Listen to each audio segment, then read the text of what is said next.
bear with me for a second, everybody. This is new, so I need to fix a few things here first before we get started.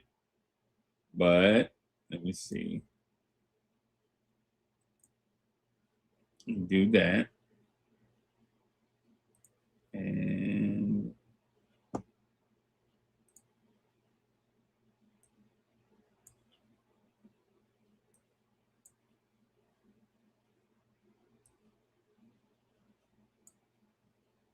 let me do a couple of things. Just tighten up a few things here real quick, everybody. Just bear with me. This 718 Boyz thing is kind of new. It's not new, but it's kind of like I'm trying to get to a place with it. Just bear with me. Maybe we should do it like have that look right there. I want to put something on the screen also. 718 Boyz.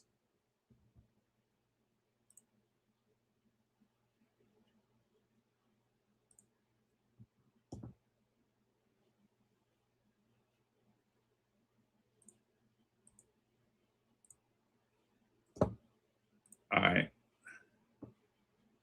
So I don't want the wheel to be bigger than this, but Corey Lee in the building. Salute. 718 Boyz in the building. Yeah. Hey man, we're live. I'm working on presentation right now though. I'm gonna just give me a second to no, not that. That is more like it right there. All right, everybody. So I have a template. Everybody, want y'all to bear with me as I kind of work through it a little bit. So for a 40-minute 718 Boyz, we're gonna talk a little bit about last night's game overview. But then there are three things or four things that I like for us to talk about in every 718 Boyz show. And that is, did the Knicks rep the city? Who was the player of the game? The Bodega take. Basically, who gave the most with the least, and other New York sports. Just real quick, in 40 minutes, I think that's way more than enough time. I mean, probably not enough time to cover it like we want to, but we can kind of touch on it. Lee, last night, we didn't get a chance to hear your thoughts on how the game went down, though. Well, to be honest with you, I really didn't catch the game, but I did catch the second, the recast of it. And I'm gonna be honest with you, it was. So as long as they won, you good? Yeah, but I just think it was overdue. To be honest with you, I mean, oh man, I don't know what's up with these guys. This version of the Knicks, last year I caught more. I thought they were more fighters. This year I'm just like, y'all playing too much around. You know what I mean? Like you understand the talent, you understand the depth of where we're trying to go, and it's like the sense of urgency is not there like I expected. So last night it was the opposite of that. Last night, yeah, they was desperate. You can tell. Yeah, of course. I mean, because they went out looking bad. I mean, to a subpar team and lost by 2 times, and had double-digit leads. Well, prior to the game before, but still, you know what I'm saying. And you keep going out here. But yeah, I'm happy. Let me not be a negative Nancy on something positive. We you know what I'm saying, we won. That's the most important thing. It was kind of tough watching the Cap take a spanking on the sidelines from Pops, but I was well deserved, well needed. You know what I'm saying?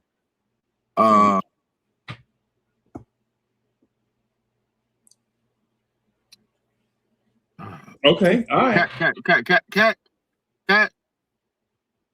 really showed up and showed me something. I mean, he really did something big yesterday. You know, one of the rare things in New York playoff history, the man had a triple double.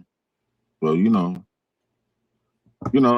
all I ask for is just consistency, straight consistency from this team. You know, people got to step up, man.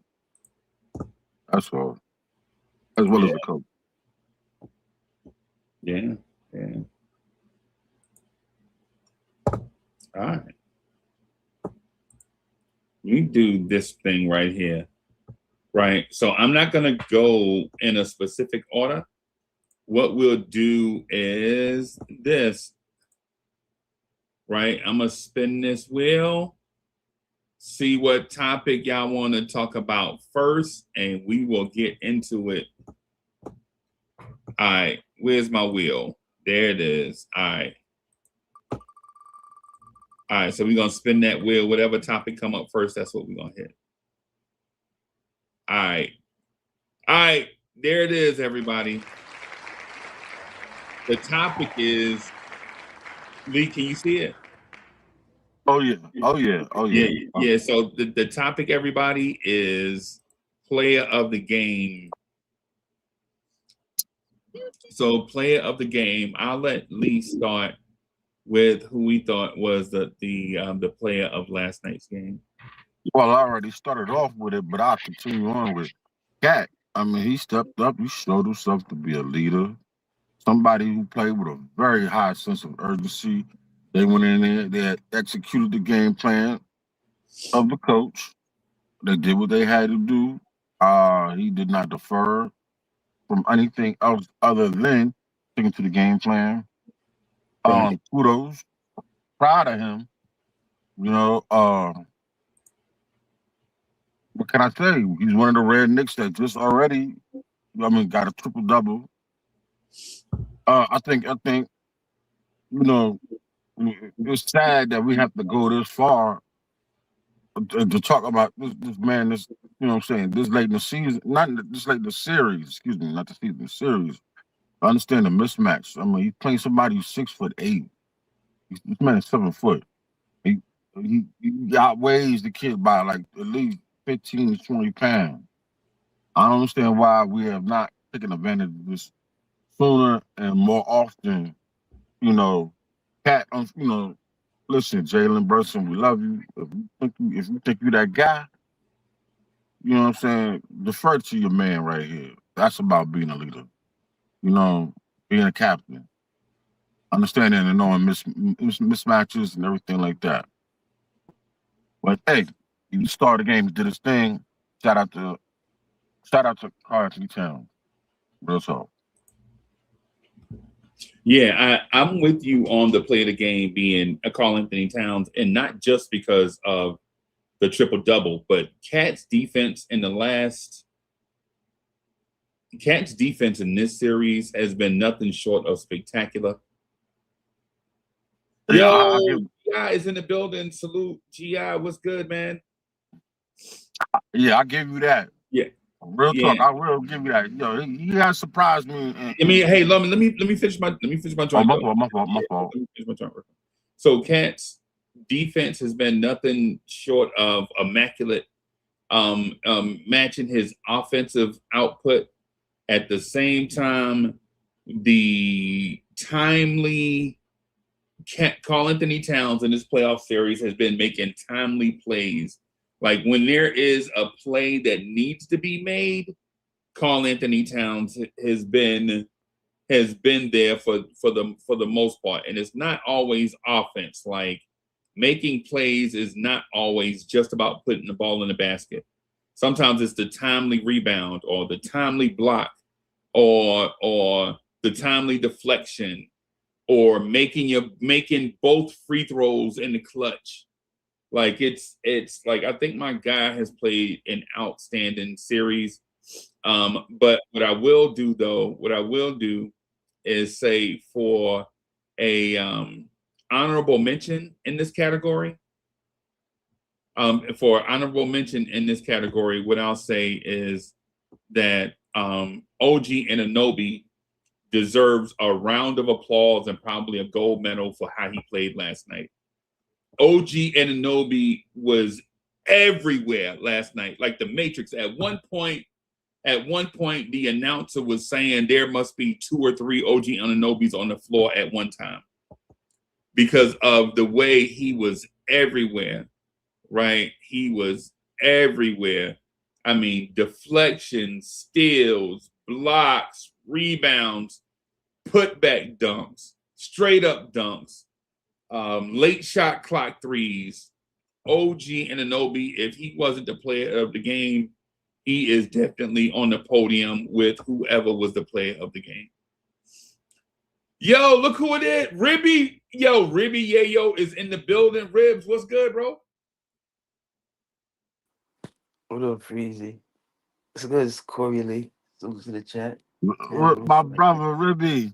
Yeah, salute. Bro, if y'all don't have somebody like King Ribby in y'all life, y'all not really living. That's all I'm saying. Now I had to jump on. I can't let Lee and stuff like that. You know what I'm saying? Word them up. Yeah, man. Ribs, how'd you see the game last night, man? I was watching it. That shit, man. That was an amazing game. I ain't gonna lie. Yeah, man. Cat did his thing, and then OG. I don't never want to lose OG, man. Like I'm being honest. Like he just changed the team just as soon as the day we got him. Like yeah. So yeah. Man, that was a great win. And I hope next game we continue this because I don't want to lose. Especially to these I don't want to lose to them because they trash. You know what's so crazy, homie? Trash. You know, I'm sitting in the park right now with a bunch of these Hawk fans right now in the park. Right now. So, you know, man, I would say to tone it down, but nah, they need to hear it because they need to hear New York sports talk. You know what I'm saying? Because they be sitting running around crazy in the city, thinking like they're gonna win NBA Finals. Let them keep dreaming, man. Yeah. So y'all agree that the player of the game is Cat? Is that what I'm hearing? Because I want to show love to OG too, bro. Yeah, but I'm gonna say that I want to say this one thing. I want to follow up on you real quick. Yo, I'm not gonna lie to you. Cat has been playing some really great defense in this entire series. So I will give him his props on that. And also too, the one thing I'm gonna say about OG is that he's been the most consistent Knick in the series. Consistent, like I have not. You know, when OG gets out there, starts doing this thing. You know, he one thing about he stays steady. You know what I'm saying? I'm not gonna say I rely on him to lead us in scoring, but he get out there and does his thing, and he's solid. And just like what Ribby said, yeah, my heart would break if we lose him. I think on this assessment, if you want to say it like that. Yeah, I'm gonna say I'm gonna go with you. I'm gonna go with you on Cat was the player of the game for this game. For this game, Cat was the player of the game because triple double. In theory, a lot of the OG successes came off of Cat setting him up. Exactly. You know what I'm saying? So I'm gonna go with Cat on this one as the player of the game with some special love to OG because he didn't have to execute the way that he did, but he did, man. He did. And OG hurt. I saw the if anybody ever pulled a hamstring, you know the hamstring electric thing they put on the back of your leg. Mm-hmm. You ever had a pull hamstring? You know how they put the little thing on your leg and it keeps the stems. Stems, yeah, that's exactly it. Yeah. So OG was out there playing with that. I didn't even notice until I saw OG hit the floor and I saw the pack on the back of his leg. I was like, oh, I forgot about them. Yeah, G, I know what I'm talking about. Yeah. Yeah. Sorry So for Dante too. Not to cut y'all off. yeah. Oh, I'm gonna get to it. I'm just going in the order. So I got you. I got you. I got you. I got you.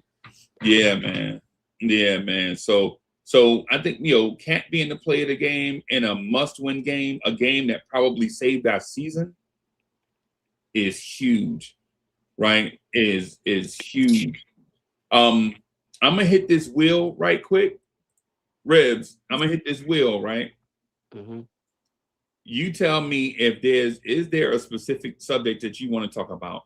Do you want to talk about the Bodega take? Who did the most with the least? Do you want to talk about did the Knicks rep the city last night, or other New York sports? We repped the city last night. That's All for sure. All right, I'm gonna hit the button. I'm gonna see if that's the one that come up. Lee, I'm gonna hit the button. Can y'all see it? Yeah, can y'all see the wheel? No, No, we can't see Nah, it's not up now. I'm gonna put the wheel up there.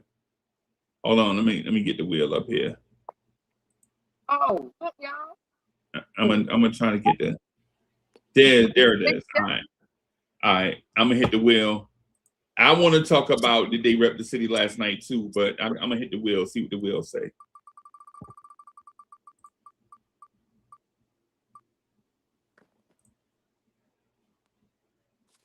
That's it. All right, Bodega take. Oh, big. Okay. Bodega take. The Bodega take, right? Basically, with the Bodega take, for people that don't live in the city or live in a big city, like what a bodega is like, we call it corner store sometimes. It don't always have to be on the corner, but the store sell like everything, almost. Yeah, everything. And it's usually like some type of immigrant running the store, like a Caribbean, Middle Eastern, sometimes an Indian, maybe. I mean, it depends on where you at, like what type of bodega that you get. But you could go in there and get you a pack of cigarettes. You can go in there and get you a beer. You go in there and get you a sandwich, breakfast. You know what I'm saying? You go in there and get you in Jersey City. I don't know about New York like that. Y'all had to put me on game with the bodegas in the city. But cigarettes. But we're in Jersey City, bro. You can go in there and get you a Jamaican beef patty, chopped cheese. You can go in there and get you just about anything. Right? Ribs. Look who I'm about to bring up. Bro. Look who I'm about to bring up, bro. Look who about to be on the screen, bro. Salute. What's good, bro? This is crazy. This is crazy. So a Nick gang. Let's get it, man. Yeah. Let me do before I introduce Alawaz. I'm gonna finish the description of what a bodega is. So what a bodega is a spot where you on hot days you go in there and get you like a drink, maybe like a Arizona, $1 Arizona. You go in there and get you go in there and get whatever you need to help you during the course of the day. You just go down to the joint and you can go in there and buy like a box of cereal for your kids. You can like get anything out of there, right? And so as somebody from Jersey City, man, I love the bodega because that means I ain't got to go, you know what I'm saying? I ain't got to walk like 14 blocks to like Seatown or Pathmark or ShopRite or whatever. You know what I'm saying? I could just go in the bodega and walk down to the bodega and get something. So, but on that note, what player last night did you expect the least from that gave you the most last night? Lee, we're gonna start with you, Lee, since it's your joint, bro.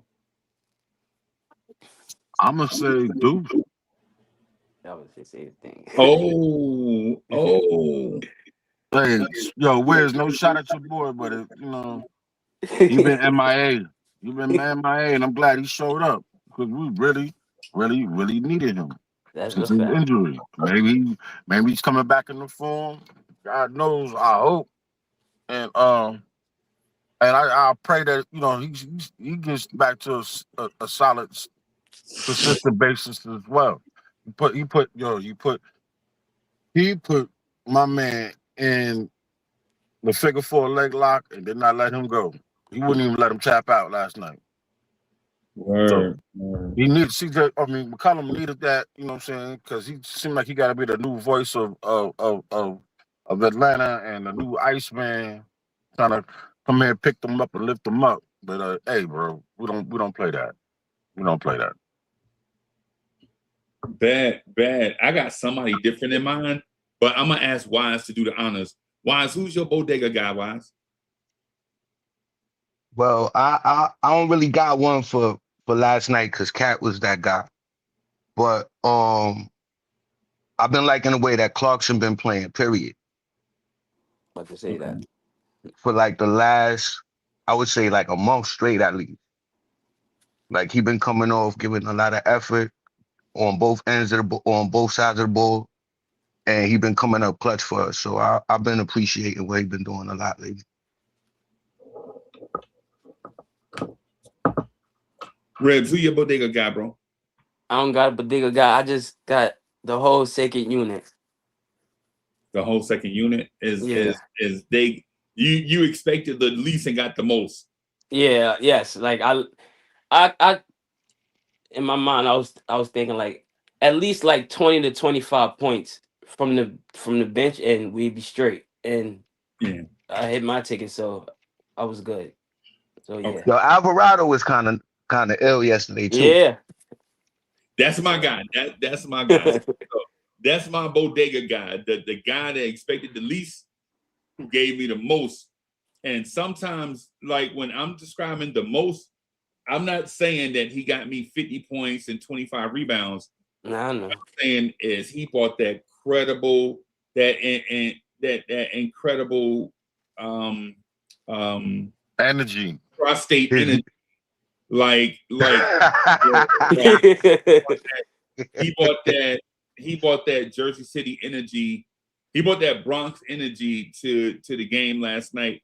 And it was like, no disrespect to my people in Atlanta, because I love y'all. Y'all know y'all my people. I ain't gonna put nobody down to lift myself up. But at the same time, yo, that Alvarado energy was like, yo, who let this dog out here? Who, you know what I'm saying? Who is just walking up and down the street?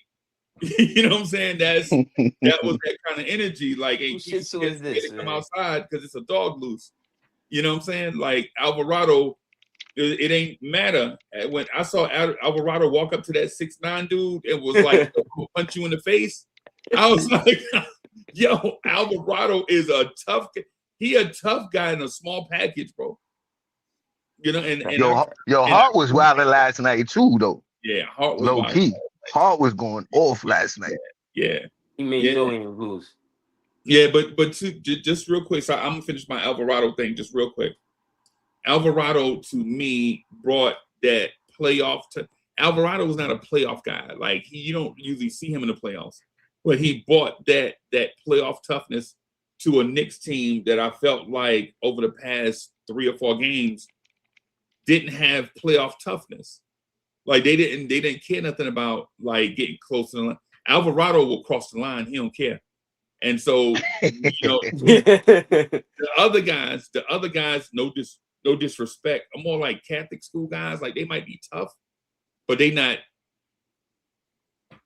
Y'all know what? If you're from the city, y'all know when y'all. It's funny you should say that, Freezy. Y'all know what it is. Like when you walking home from Dickinson High and you see the dudes walking with uniforms on, you be thinking like, "Yo, what's in these dudes' pocket?"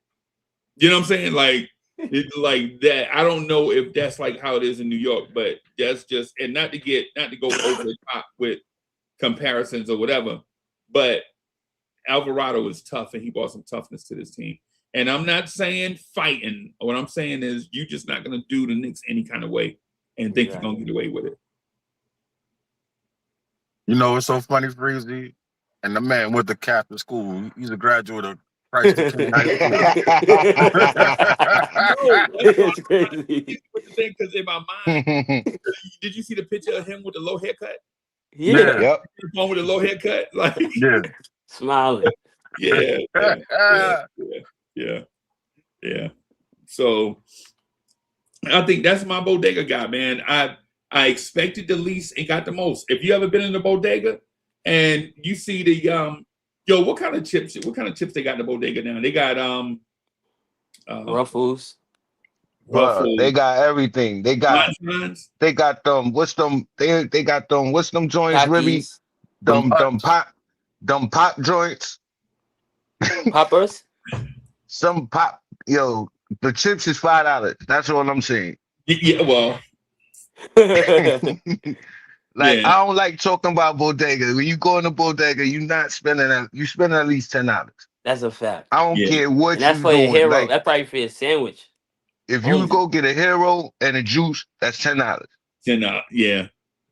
So some days when I don't feel like spending no money, I just can't go outside. Because regardless, you gotta go to the bodega. Depending on the area. Yeah. Because my area is like $14. What? Yeah, for a sandwich and a hero and some chips and some drink. Yeah. The drink be like $3. Inflation. Yo, bro, it's like pulling up to McDonald's now. Like, yeah. Okay, keep Yo, McDonald's is cheaper than the bodega. Golly, bro. You can get a breakfast at McDonald's for like $8. You can get pancakes and everything. That's a fact. But try going to but the bodega gonna give you real food. It's gonna be real food though. Mm-hmm. Yo, and McDonald's is giving you something totally different. Yeah, McDonald's. Yeah. I'm gonna say this about so right now I live in the South, but when I go to Georgia, it's this place called Covington. I don't know if you ever heard of Covington, Georgia or not. Bro, but every time I go to the A, I stop in this place called Covington. They got this gas station, bro, like off to the left, across the railroad tracks. Like soon as you get off the highway, you make that left, you go over the train tracks, you drive. You talking about the Interstate 20. Yeah, and it's just before he hit my side of the town. It's before he really get to the metro. He right there. He throw a rock at it. Yeah, but it's close enough where you ain't. But there's a spot Lee over there, and I keep forgetting the name. But every time I go in there, the door be stuck. With you, how you come in, the door be stuck. And I've been in there like at least like 50 times. I already know. So as soon as I go on, every time I pull on the door, I be about to snatch the. You know what I'm saying? And I go in there like, Poppy, when you gonna fix your door, man? He be like, yo, I keep fixing it. I'm like, Pops, come on, bro. Like one door be locked and the other door be stuck.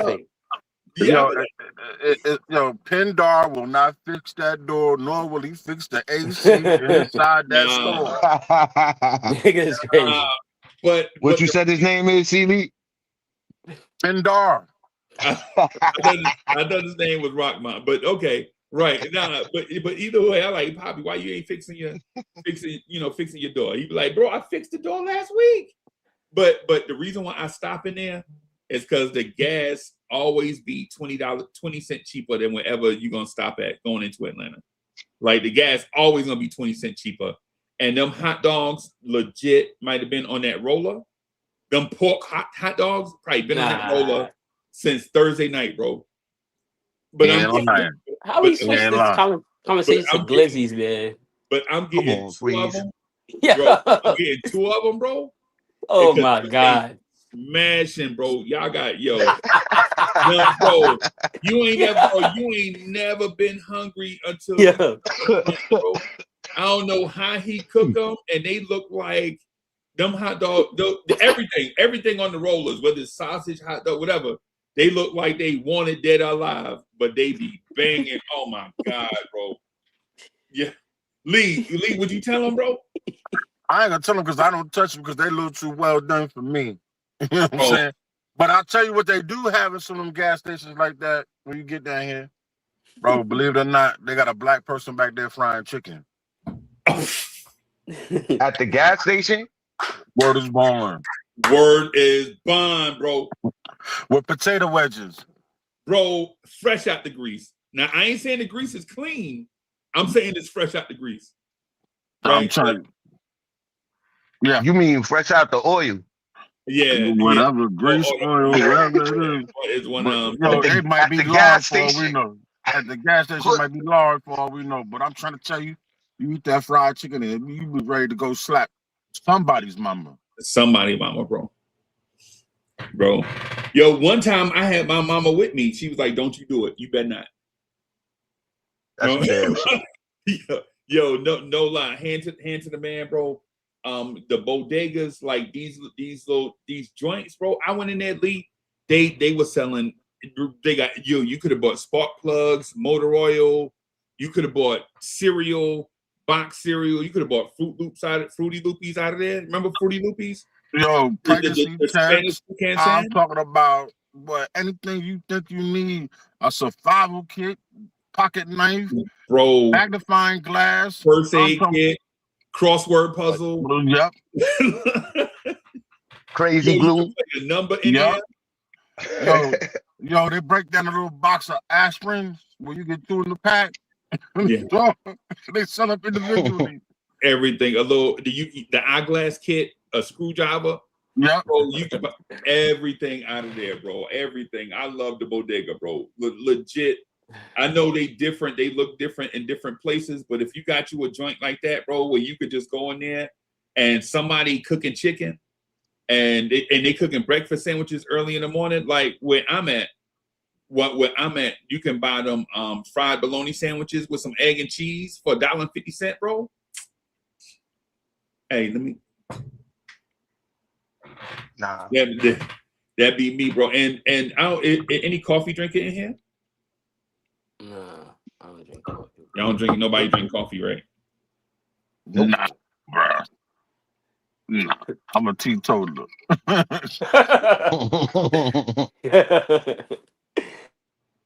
Bro, yeah, I drink coffee, bro. I gotta drink coffee. I'm one of them dudes. I be having Shout out to y'all Bostella drinkers, yo, for real, because I know how it be for y'all. I think y'all go through it. Yeah, I be having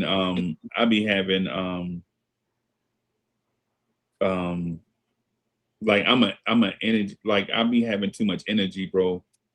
Like y'all know, bro, I'm that guy, bro. Like I don't be wilding out every day, but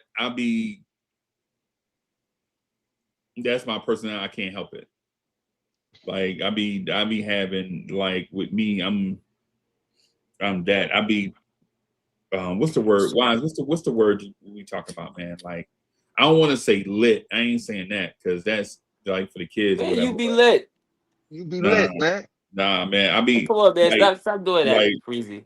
Like, as soon as I wake up, man, I be trying to get you be wild up a little bit. Yeah, I be needing that coffee with me too, though. That coffee. I don't know. It's weird because the coffee like make me feel, like settle me down in a way. Like, you know what I'm saying? Like, even now I'm sitting here and I'm trying not to, you know what I'm saying? Whatever. But y'all know what it is. Like, if I drink tea, I just be like, this ain't for me. This for grown-ups, bro. It's like that damn old man shit. Like old ladies. For me, I'm not really a tea drinker like that. I can't. But coffee though, yeah, Brooklyn Buddha, yeah, that Bustelo is a must. Yeah, bro. I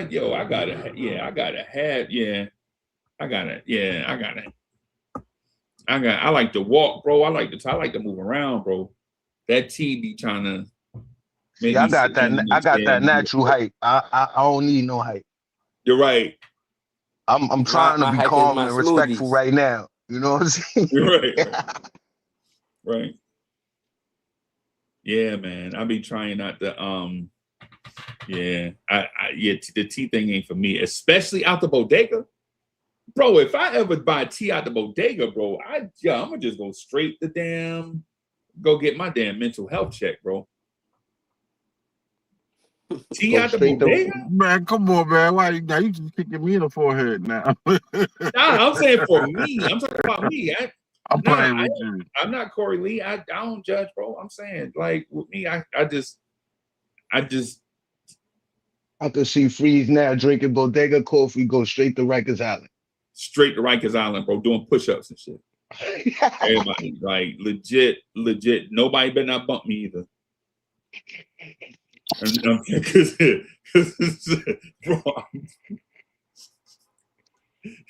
But Yo, he don't anyway, care nothing about his caffeine. yeah, bro. nah, Oh, bro. God Hey, forbid you drinking it straight black too. yeah, super black. Super black, Yo, bro. that man ain't putting not a piece of dairy in it. No. No milk, no sugar, no nothing. Just straight black. Ah. Nah, I'm trying to get y'all know I'm trying to stay off that dairy and sugar anyway. That's how I lost them. So last year I lost 40 pounds. The year before that I lost 100 pounds, right? Last year not so much. God bless you. Last year not. Good. Yo, my guy in the building was good, Damon. Salute to We Talk Hawks TV in the building. Salute to my guy. Exercise King, running King. This dude is, man, listen, Damon is like one of my favorite people on the planet, man. He a veteran, retired military, doing major stuff, being a role model. Yo, let me put my thing in here for my guy, bro, for him to come through, man. I mean, yo, this is like one of my favorite. I don't really, we don't really chop it up like we used to because of everybody's schedule, but this my guy right here. And we talking about health. This my guy right here, bro. But yeah, man. But yeah. Yeah. Yo, Long Island Sound said, be a man, Freezy, drink a Red Bull. Yo, drink a Red Bull, bro. Yeah, I would. The only thing is I'm trying to get this. I'm trying to get to a place, bro. I would, but I'm trying to get to a certain place. But don't think I ain't ever drank no Red Bull, bro. Don't think I ain't never drank Red Bull before, bro.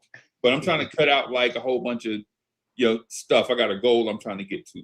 So, but Freezy's trying to get back to 195 pounds.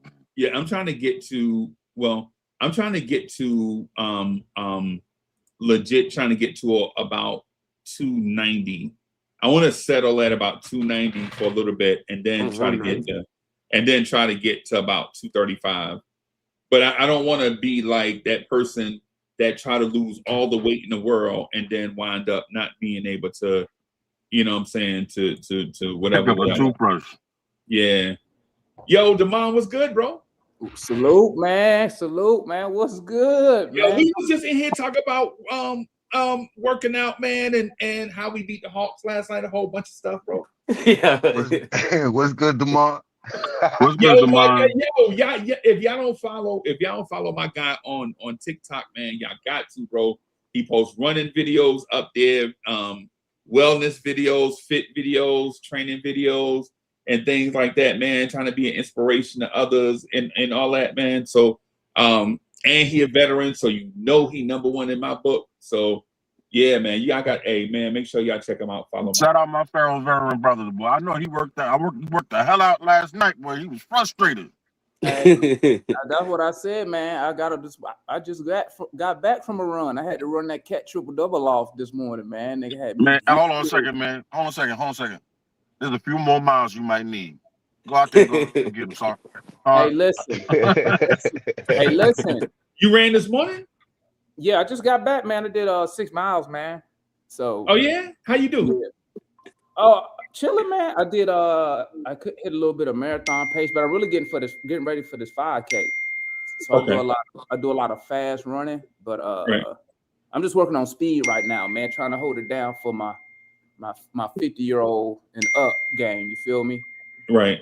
So just staying in shape, man. You know, like I tell people, man. First thing that goes is your waist and below your legs. Your hips get tight, your back get tight. So, you know, you get some good hip stretching. And just look, I tell my friends all the time, man, just start off with a little jog, walk. Next thing you know, if you do it, if you're consistent, I promise my friends, you do that 4 days a week, man, just a little walk, jog. Right. About 30 minutes, I guarantee you in a month, you'll be jogging the whole thing. And then once you start jogging 45 minutes, you'll start rolling.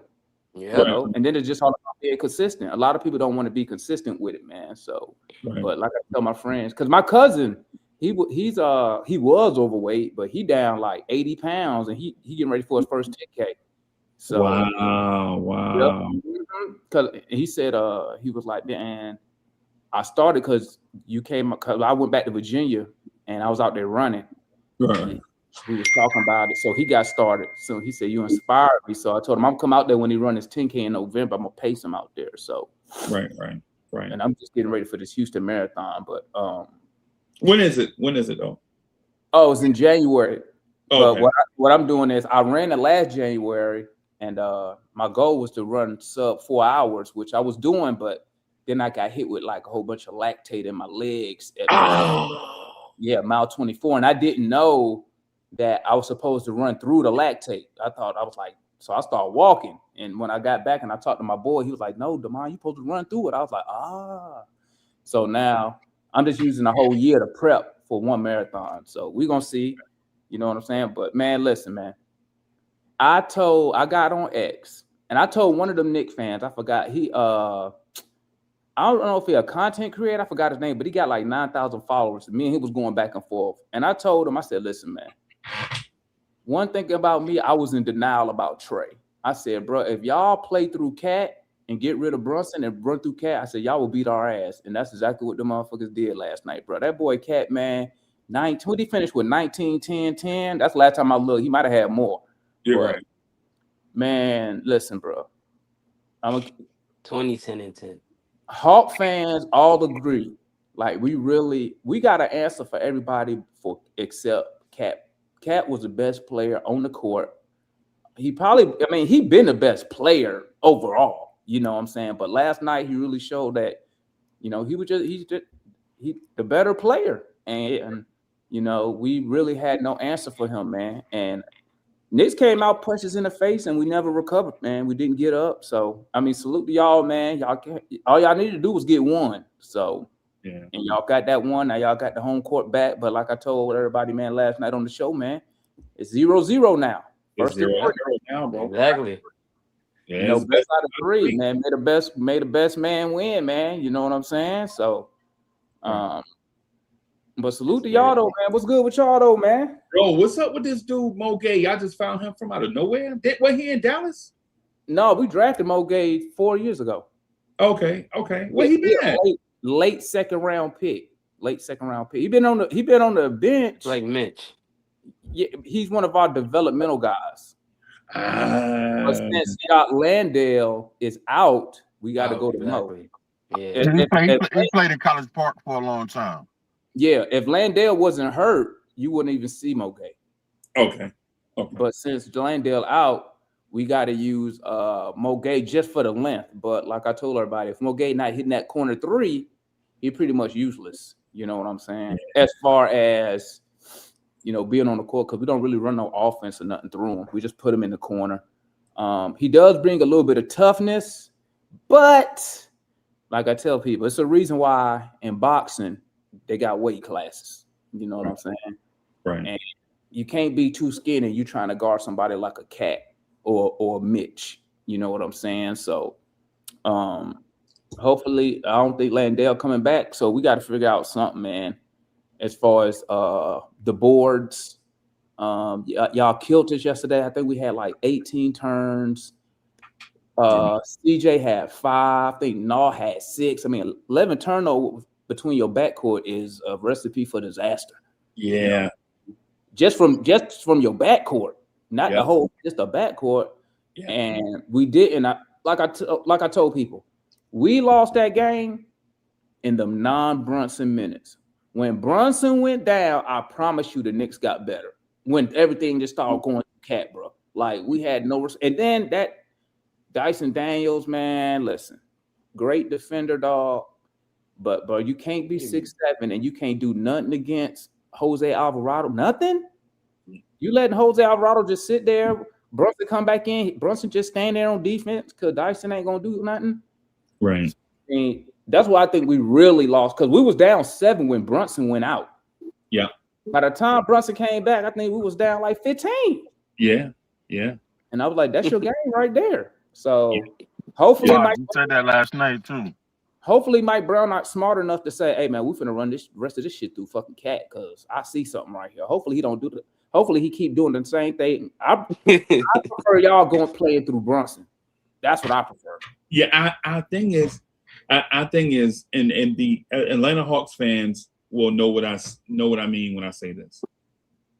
When you have a small ball dominant guard that play makes, and his greatness comes from some type of hero ball, then at times when you don't need hero ball, it can disrupt the rest of the team, right? Like when your offense is flowing, you don't need somebody to be a hero because you're already straight. Like you don't need, if everybody touching it and say everybody scoring, everybody got 9-10 points apiece. You don't need one guy to start dominating the basketball just to go for 50, right? You're ready to go. The net rating is the most important. If you're winning, the net rating is the most important thing, right? Like say if you up 50-41 on Atlanta, you don't need Jalen Brunson to go off for 20 straight points in a row. You're already up by 9. Right. And so what has happened, and I noticed this when I watch Hawks, but I personally thought 2 things should have happened with Atlanta. And I'm not telling Atlanta fans how to be fans. What I'm saying from a basketball perspective, when Atlanta got the number 1 pick, I was like, yo, trade the pick and trade back and get more assets for the future. Because in this draft, there is no classic number 1 pick. Trade back to later years. And while you're here at this point, you got to consider what you're going to do with Trae Young. Here's the thing.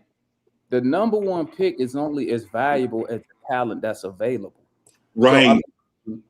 So, say you get the number 1 pick this year, you could package that with something, and you probably get 99% of the league. Hey, you want to get in on that because of the talent that's there at the top half.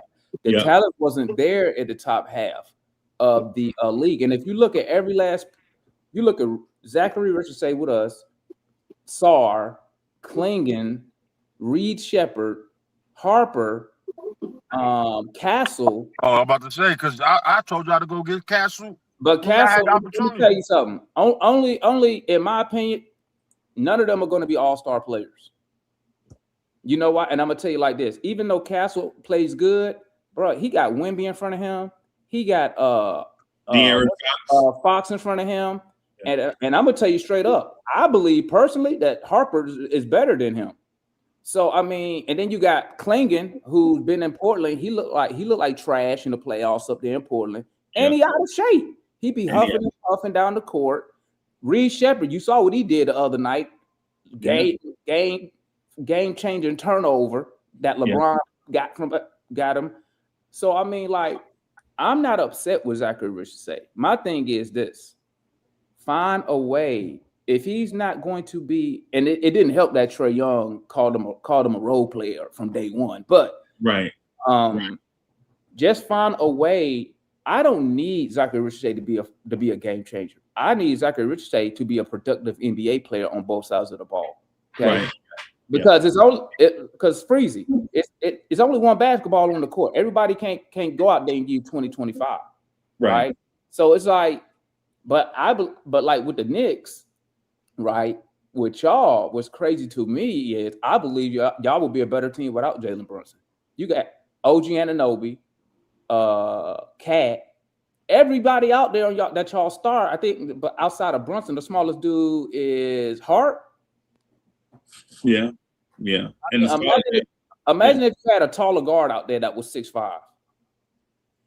If you think y'all defense is good now, imagine a 6'5" guard. And listen, when you got Cat and you got OG, you don't need 25 from the guard position because you got Cat is like an offensive hub by himself, bro. Right. I mean, I ask you this: what's the difference between Cat and Joker in ability and skill? What's the difference? Cat can put the ball on the floor and drive, but Jokic get more usage. Like he stay with the ball because y'all have a ball dominant guard, man. Right. If you didn't have a ball dominant guard and you just had good players, like Denver just got good players. Jamal Murray has never been an all-star, has he? So I mean, they won a championship with Joker and good players. You know what I'm saying? I think y'all have to. I think, and this no shade. Nah, we not getting rid of Brunson. I think y'all. I Nah. think y'all weakest link is Jalen Brunson, and I believe if y'all lose this series or the next series, and y'all want to do something drastic, because I was hearing through the grapevine, y'all looking to move Cat if y'all lose the series in a package for like Giannis. I think that'd be the worst move. I think y'all should get off Jalen Brunson, build everything around Cat, because he does everything. And you saw it last night. I hate to bust people bubble, but Jalen Brunson, to me, like I said, I'd rather y'all keep running stuff through Brunson, because we could put guys to guard Brunson. We have no one who can guard Cat. Everybody has somebody who can guard Brunson. I'm gonna tell you like this, Freeze, and I'm gonna roll out of here. I was in that same denial with Trae Young. Trae Young, yeah. Years, dog. Until I seen game 1 and game 2 of this playoffs and the way we was picking on Brunson with CJ McCollum. Right. And I was like, oh my God, this is what I've been missing the last 7 years. This is what everybody been telling me. You know what I'm saying? Because outside of Brunson, what's y'all defensive weakness? There's no clear defensive weakness. That's what I'm saying. But I got to roll though, man. But hey, salute to y'all, man. Hey, good game. Y'all Clarkson. I got no words. Y'all came in there, like I said, beat the brakes off our ass. Hopefully we can get this home court back on Tuesday. And I'll holler at you then, man. All right, boss. Hey, salute everybody. What up, Corley? Corley, man. Yeah, man.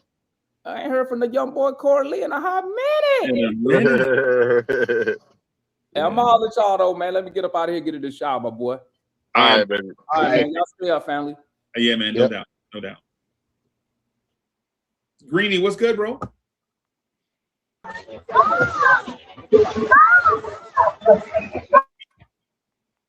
Yo, what up, Greeny? Yo, okay. Where you at? You in Orlando? Yeah, hear me?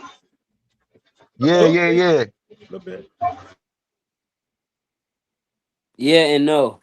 In and out. Yeah, you in and out. Jump off and jump in, back in. Yeah, he muted. Greeny, you muted, bro. You muted. There he is. Let me see. See, this is like, Yeah, yo. Yeah, Greeny, we not getting no. Yeah, Greeny, we not getting no audio from Greeny. I think Greeny muting himself because I can't unmute him. We gonna have Kolek running up the court. It's crazy. Nah.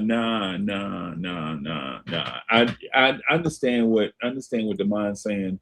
I don't know, man. Jalen Brunson has brought us from out the sewer, bro. Yeah, from obscurity. Yeah. Him and Randall from obscurity. Yeah. Like I'm looking at Jalen Brunson numbers in the playoffs over the past year since he been here. It ain't been nobody better. Yeah. So I mean, we could talk about this series and we could talk about instances where we didn't like the way he played. But what is the real percentages of that compared to all the other players that are on our team? Yeah. So let's be realistic. Like, let's not OD over a series or certain things that might be going on. You see him and his pops was going at it yesterday. Exactly. Like he might got something going on in his life right now. We don't know what's going on. Yeah. Like That's Rick, the fucking ball. Rick telling him, hey, Greeny, your mic muted. Oh, there you go. So Greeny about to come through in a second. Yeah, his pops was telling him to pass the ball. We all was telling him to pass the ball. Yeah. Yeah, we can hear you. You might have man, Sadu. You got some headphones? Oh, you got headphones in? Okay. We still can't hear you. You mute yourself, bro.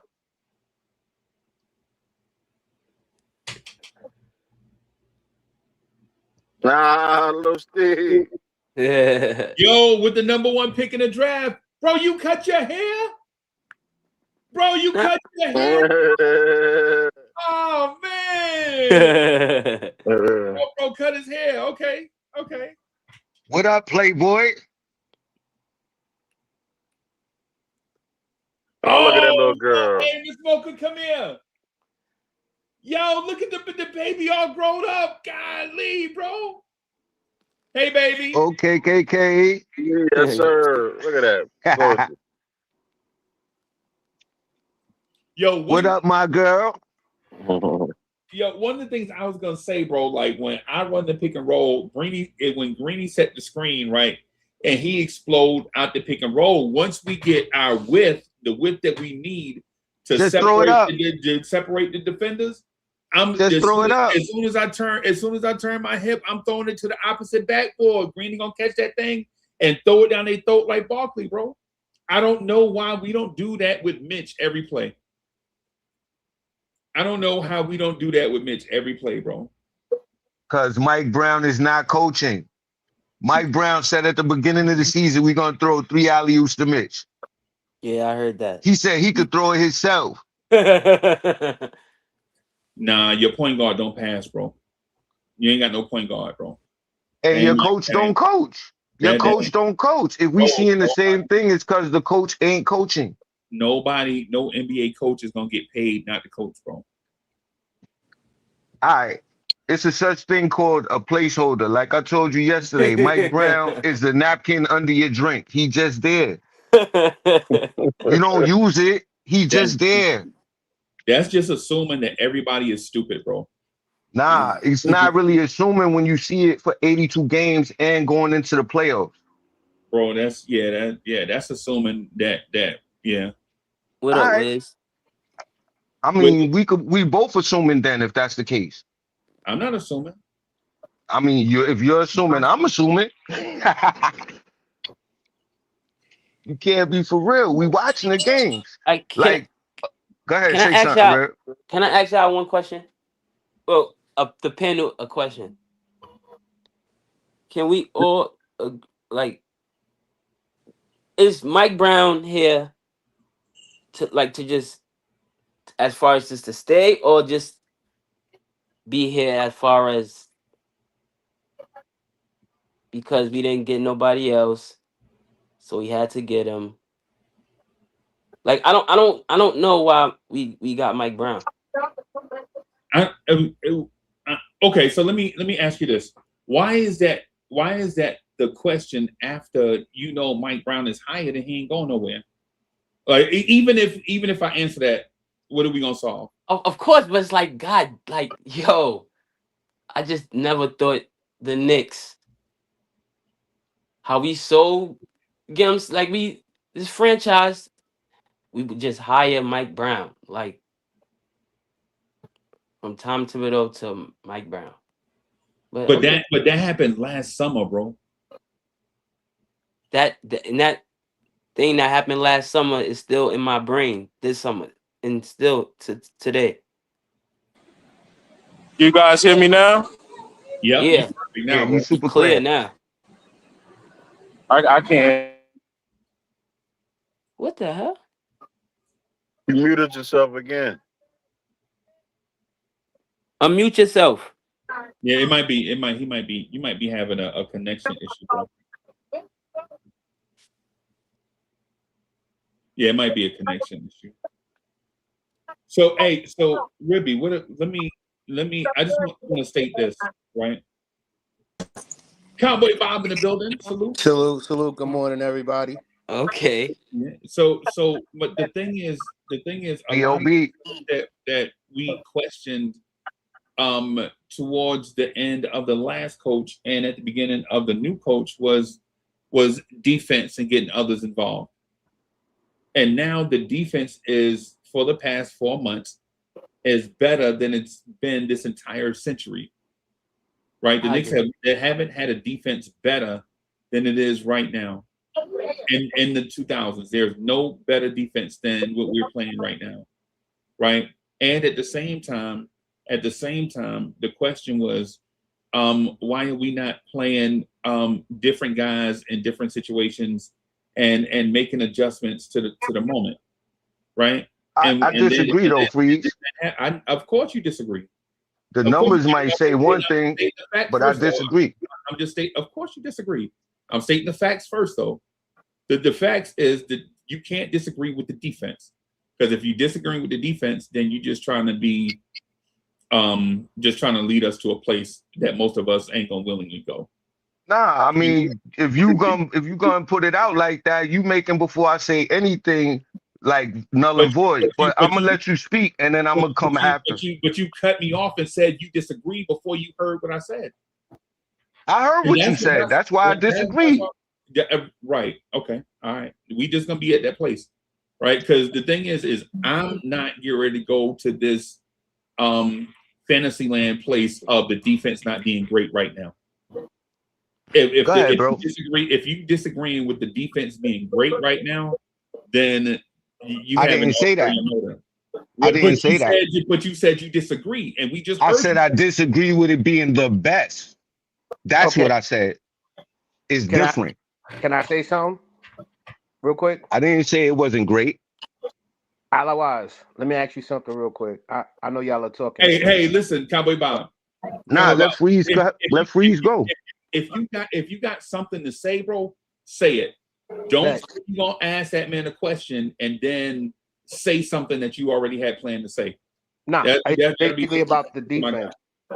It's the defense. What do you see from last year that makes you think that it's not a better defense? Because to be honest with you, the way that they're using Hart, the way that they're hiding a lot of the defensive lapses, if you don't notice, like there's a lot of things this defense has done. I want to know what you see that makes you think it's not true. Because I got two things I could bring up once you go ahead. First of all, I didn't say last year. Second off, I want to hear what Freeze has to finish saying, and I'll answer that after. All right. Right. That's why, Cowboy Bob, that's why I was saying, like, if you have something to say, just go ahead and say it. All right, well then, right? Because you don't want to drag my man to the witness stand and then you say a whole bunch of stuff with my guy here. Because my guy has a stance that he believes in, right? I have a stance that I believe in. And if you have a stance that you believe in, say your stance. You don't have to indict me and Wise. If you got something you want to say, bro, say it. I think the defense is better this year because I wrote about it and I also saw it this year. And when we were watching, how does that make it great? Because you wrote about it. Hold on. I'm about to tell you what I'm talking about. Okay. What I'm talking about is this. What I'm talking about is this. The use of Josh Hart. What most people don't realize is, yo, here we go. Can you let me go? Can you let me go? I'm seriously telling you, the use of Josh Hart. When you saw last night's game, Josh Hart was appointed attack defender. Oh my God, man, you about to get branded up here, bro. Go ahead. Let me know when I could go. Right. So Josh Hart's defense has been a serious uptick over this entire season. Him being a point of contact and him having Mikal Bridges and having OG in the back end to help out on switches, that made the defense a lot better because a lot of the pressure that you saw last night's game was encountered at. And on top of that, the Knicks didn't get a chance to actually have Atlanta have their first fast point actually break till like I think 4 minutes left into the fourth quarter. They didn't have no fast breaks. They didn't have anything that made them advantage to their advantage. So the defense has improved because a lot of the mishaps that we've had, you've seen change. Even Brunson and Hart, their whole new thing where they were trapping up front in the corner when CJ would get the ball. We haven't really been seeing them do that as well. So the defense has been improved and there's a lot of shifts. That's my point. I think the defense this year is much better than it was last year. Just because you took two of your weakest defenders and made them actually be accountable. And they're actually doing well.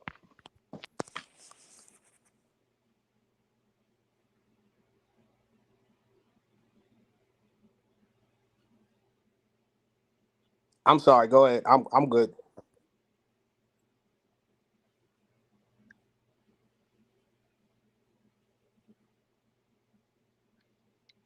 All right. Yeah. Thank you very much. Yeah. Great job, Bob. Oh, Yeah, so Cowboy Bob, their fast break points, they generally like their fast break points might come from the Knicks having a live ball turnover or long rebounds, which is the Knicks on offense. So Atlanta's fast break points versus the Knicks long misses and live ball turnovers, compared to the Knicks defense being the best of the century, got me in I don't understand the connection. Okay, the connection is because the ability to get back on defense. When you look at how Cat was able to get back on defense and get some stops as well, that wasn't really happening last year. As opposed to a lot of the lapses with the rebounding as well, the Knicks defense has also keep the rebounding on the Atlanta end. So when it comes to the rebounding game, the Knicks has actually worked on that on the defensive and offensive side. You're right about the long 3-pointers and the transition, but they did step up getting back on defense. Because when you saw them last night, 2 or 3 Knicks was already back on defense when they had the possession, or they were holding the man in front of them to allow everyone else to come back. Hence the Brunson trap with Hart and everything. When the defense wasn't set, you would see that pressure, or the full court press with Alvarado and Clarkson.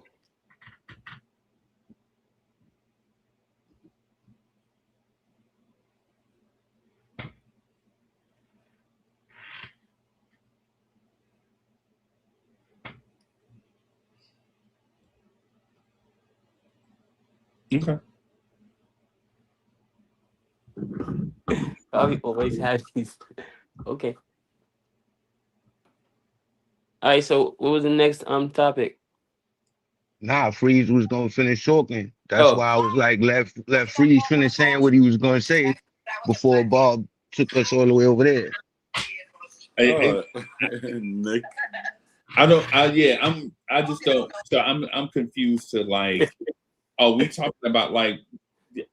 We was So talking about the Knicks defense. no, Cowboy Bob. No, I know. Yeah, I got my. I have my belief. I'm stern in mind. What I'm saying, what Cowboy Bob is saying is, I'm trying to figure out. Are you saying that the transition defense is what turned the Knicks defense into a porous bad defense, into a top 8 defense, transition defense?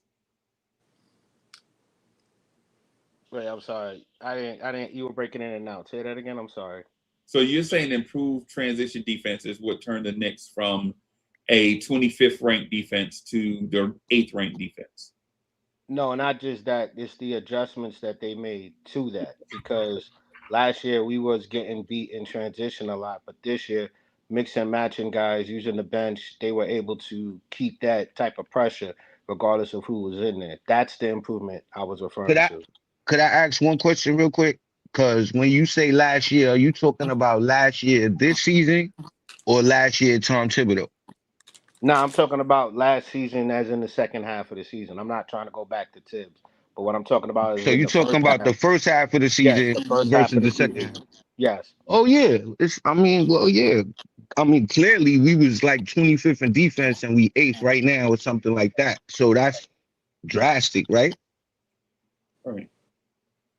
So I mean, nobody is disagreeing with that. Okay. Yeah. Then So that was my whole point, but I apologize for interrupting.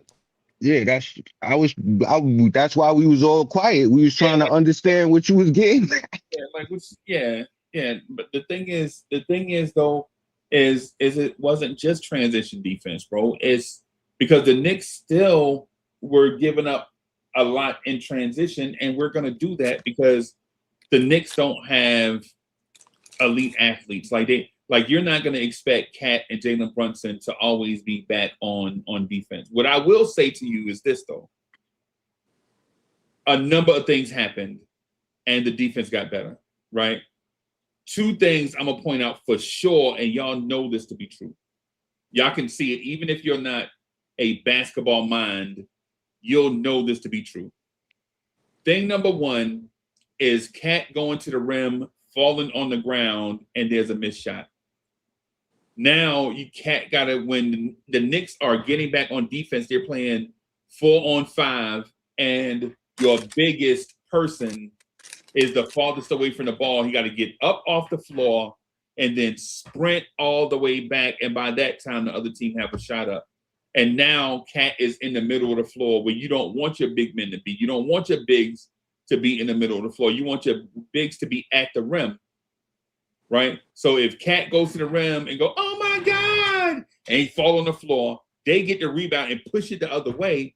And now you got a 5-on-4 where Jalen Brunson has to guard Anthony Edwards one-on-one and in the half court. Cat is way back here. There's no rim protection.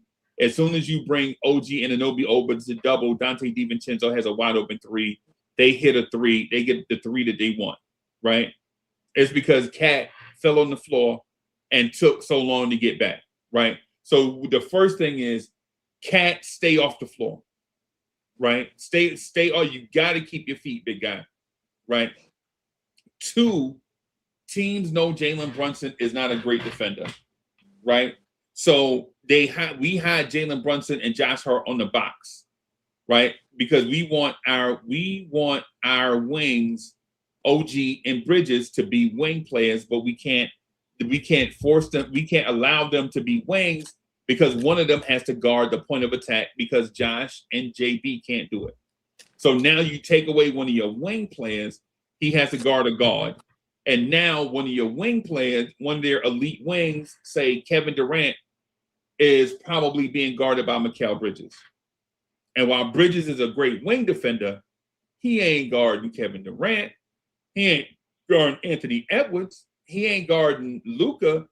You know what I'm saying? He's not guarding those type guys because OG and Anunoby is guarding the ball handler, or vice versa, where it's like Mikal Bridges has to guard an elite guard, and now you only have one wing back because we're playing Jalen Brunson basically in theory as a wing defender because Jalen Brunson is not guarding point guards, right? So that means he's a wing defender, right? Deuce McBride can do it. Jalen Brunson can't do it, right? So instead of letting that elite ball handling guy absolutely just slaughter Jalen Brunson, we put JB out there anyway. JB tries to guard a guy, and then as soon as they get into a move, we swarm and we blitz them and force the other team to get rid of the ball and all that stuff, right? And then now their secondary or third best player is trying to initiate the offense, and that plays right into the Knicks' defensive hands of everybody communicating and things of that sort. And for everybody that disagree, the example I'm going to give you is the Boston Celtics game where Jason Tatum was isoing on Jalen Brunson for 7 or 8 possessions in a row. And it looked like that's not what we wanted, but that's exactly what we wanted, right? We wanted Tatum to try to take advantage of Brunson, and then we was going to swarm him with Hart, Bridges, and OG and force a non-scorer like Quita, their big man, Quita, to try to get a shot up over Cat. That's the perfect offense or the defense that we wanted, and they missed shots. Now, while Tatum didn't score 40, Tatum had like 18 on less shots, and he had maybe 9 assists. We would prefer for Tatum to be the playmaker instead of the dominant ISO scorer. And it played to our advantage. And we do that to most teams. And that's why you see teams take about somewhere between 75 to 85 shots a game, but they shoot like 42, 43% because we take the ball out of their best player's hand and force their second, third, fourth best offensive player to create a shot and then dare them to out-rebound us with Josh Hart, Cat, and Mitch on the floor. That plays into our hands. So not only do we force a bad shot, we force that same unit that we defended and smothered to try to out-rebound us, right? And that's where the defensive improvement is. Like force their, like say Wise is the best playmaker scorer. We trap the ball out of Wise's hands, and then we give it to Corey Lee, who may be our best defender, but he's not our best scorer. Now Corey Lee is taking 23 shots, and he only hit 6 of them. Corey Lee 6 of 23. Well, all those misses, we have Mitchell Robinson, Karl-Anthony Towns, Josh Hart, and OG Anunoby cleaning up the boards. And that's why our defense looks better, because we're forcing their non-best scorer to take the shots. Right? That's how we get to this defense, like where we are right now. And in this defense, it looks like Jalen Brunson, for the most part, not every time, for the most part, Jalen Brunson is starting to look like a better defender because he's being forced to do it. And Cat is looking like a better defender because he's in a team defense where we don't have to depend on his one-on-one defense. In a team defense where a guy is getting bumped and rolled by OG and he's throwing up, the player's throwing up a bad shot and Cat swatted out of bounds, that plays better to our defense, because if it was just Cat having to block that man's shot straight up, we know Cat ain't gonna do that. That's not Cat bag. So everybody looks better in this defense, is basically what I'm getting at, Cowboy Bob. And that's all that's Mike Brown. We didn't do this last year with Tibbs. We didn't do it because this year we're switching and communicating.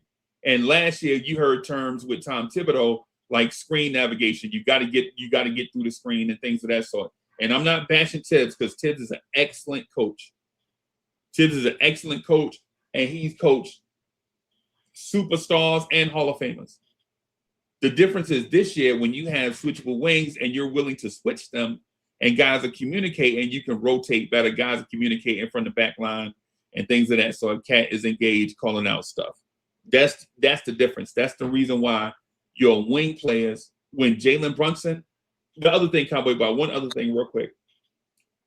That's the reason why you see like these steals in the open court, these deflections, Mikal Bridges playing these passing lanes, OG playing these passing lanes, getting deflections and getting runaway dunks the other way.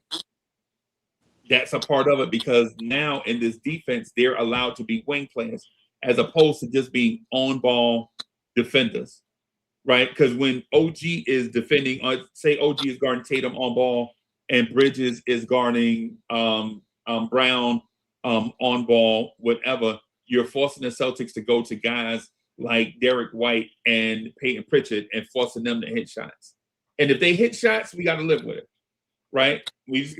It's a thing that we just got to live with. So overall, the defense is better because of philosophy and strategy, and be willing to put your best players, willing to challenge your best offensive players to play their best defense too, and be two-way players.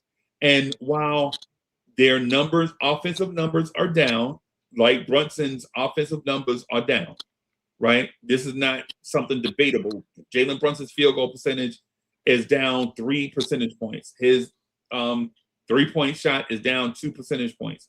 Cat's field goal percentage is down. Cat's 3-point percentage is down, right?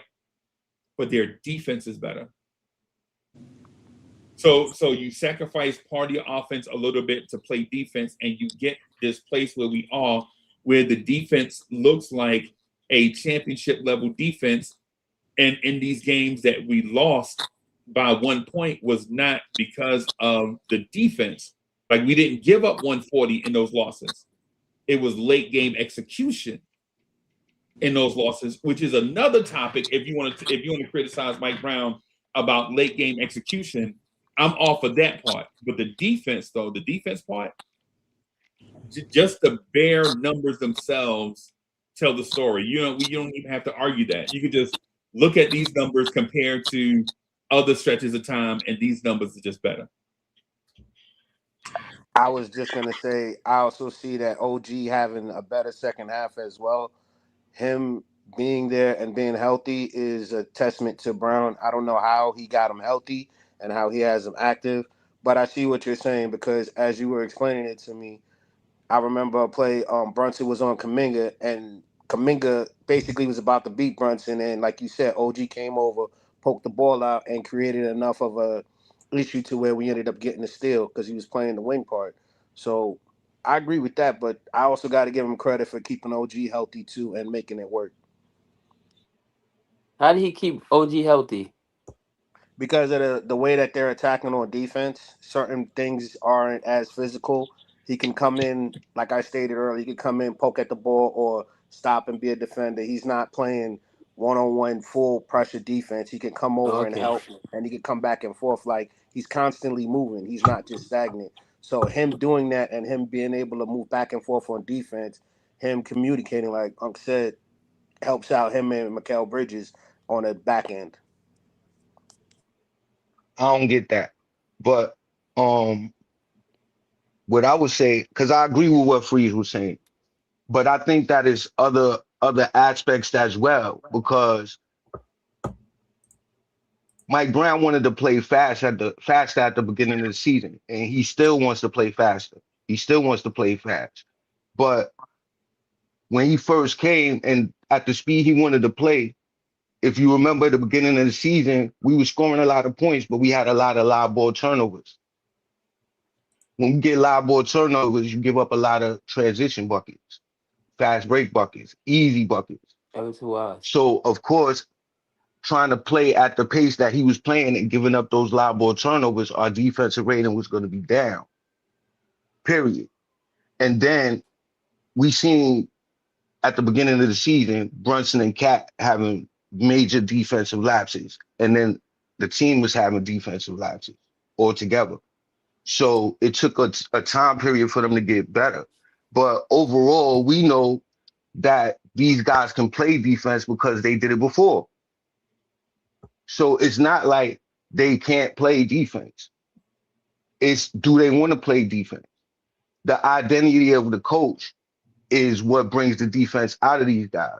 Like I said, Mike Brown had the luxury of having Mitchell Robinson for all the games this season. He didn't play him all the games this season, but he had the luxury. And that luxury impacted a lot of games this season defensively for our team. Having Mitch held us down, whether people want to say how impactful he is or not. So what I'm saying is that, yes, our defense is good. Our defense is capable. It is a championship defense. I don't necessarily feel that Mike Brown did anything out of the ordinary. You got to cut down live ball turnovers, period. He figured out you got to play fast, you got to play slower. He figured out Cat is not going to be able to run at the speed that you want him to run at, up and down, and you can't force him to do it. Like, it was certain things that I feel Mike Brown shouldn't have even tried to do if he really knew his personnel in the first place. However, we at the point where we're at now, so it doesn't really make sense about arguing it. I mean, I could argue my point about what defense I feel is better, but statistically, Freezy is right. So I'm not going to argue about how I feel. We're going to go with the numbers. Yo, James, what's up? Yo, Wiz, I forgot you was here. I just been listening in. I was talking to my brother and sister, so one can outsmart me, one can outbox me. So I don't know which one I want to hang out with. What's up, Cowboy Bob? So, yo, Corey. And welcome back. Yeah, Freezer, that was great breakdown on the defensive scheme, and it's absolutely accurate. Only pushback I want to push is back on Corey Lee about talking about Brunson's stats the past 2 years. Because my boy from Atlanta, man, he has a valid point. The past 2 years, I mean, Trae Young lit it up, points and assists. And he was the best player on Atlanta the past 2 years. But was he right for the team? And they had to bite the bullet and be like, oh man, he's not right for this team. The team is actually better without him. And they're proving it. I mean, they're still not where they need to be, but can anyone deny that they're not better without Trae Young than they were with him? Anyone object to that? So I'm not saying Trey Brunson. I'm just saying that is a valid argument to consider in it. Bro, that's the furthest thing from my mind. And listen, that man put up Michael Jordan points just not too long ago, and what if not the playoff last year, it was the year before that. I So know. with that said, I'm not gonna go back and forth and argue with somebody. Hey, bro, listen. Your opinion is your opinion, and if you want to Arguing ride that David train Sports. I'm that my man came in with, then you go ahead. I'm not saying this. I tell you, I say I'm not saying we should just say it should be. It should have ruled it out because Michael Jordan before he won a ring was averaging 38 points a game, and when he decided to step back some, the team actually won. So I'm not saying rule it out. Trae Young was averaging double easy with high leading league in assists and automatic 3 points. I mean, let's talk about Ice Trae. I mean, I'm not saying so. Those guys were like, no way going to trade Trae Young. We can't rule it out. So I'm not saying do it. I'm not saying don't dismiss someone's opinion about that as if Brunson is completely untouchable. He's not completely untouchable, but we love him and we want him, and he does great. Yeah, and then we want to keep him. So I just want to put that out there, and then we can move forward without any. It's not a challenge or argument. It's just a. let me hold up, Liz. Let experiment. me say this though, real quick, just to add a thing. The Michael Jordan thing is not fair. First of all, Mike Brown is not Phil Jackson, Facts. right? Second of all, OG Anunoby is not Scottie Pippen, right? While I respect OG Anunoby defensively, Scottie Pippen is the greatest wing defender of all time, right? And he played alongside Michael Jordan, who could score those points. So I understand in theory, like what we're saying, like Brunson scoring those Michael Jordan type points, but he don't have Scottie Pippen with him. Like Mike also might be a top 20 wing defender of all time. Michael Jordan might be a top 20 wing defender of all time. Jalen Brunson is not. Jalen Brunson might be a bottom 20 defender of all time, right? Now, and I'm not saying this to knock Jalen, right? I'm just saying, context. You know what I'm saying? Because hey man, he scored a lot. But if you remember back to clutch buckets, anybody remember clutch buckets, bro? JB hit some clutch buckets there over the years. Jalen Brunson has had a supporting cast that hit some huge. Yo, y'all remember the Dante DiVincenzo 3 in Philly? Oh yeah.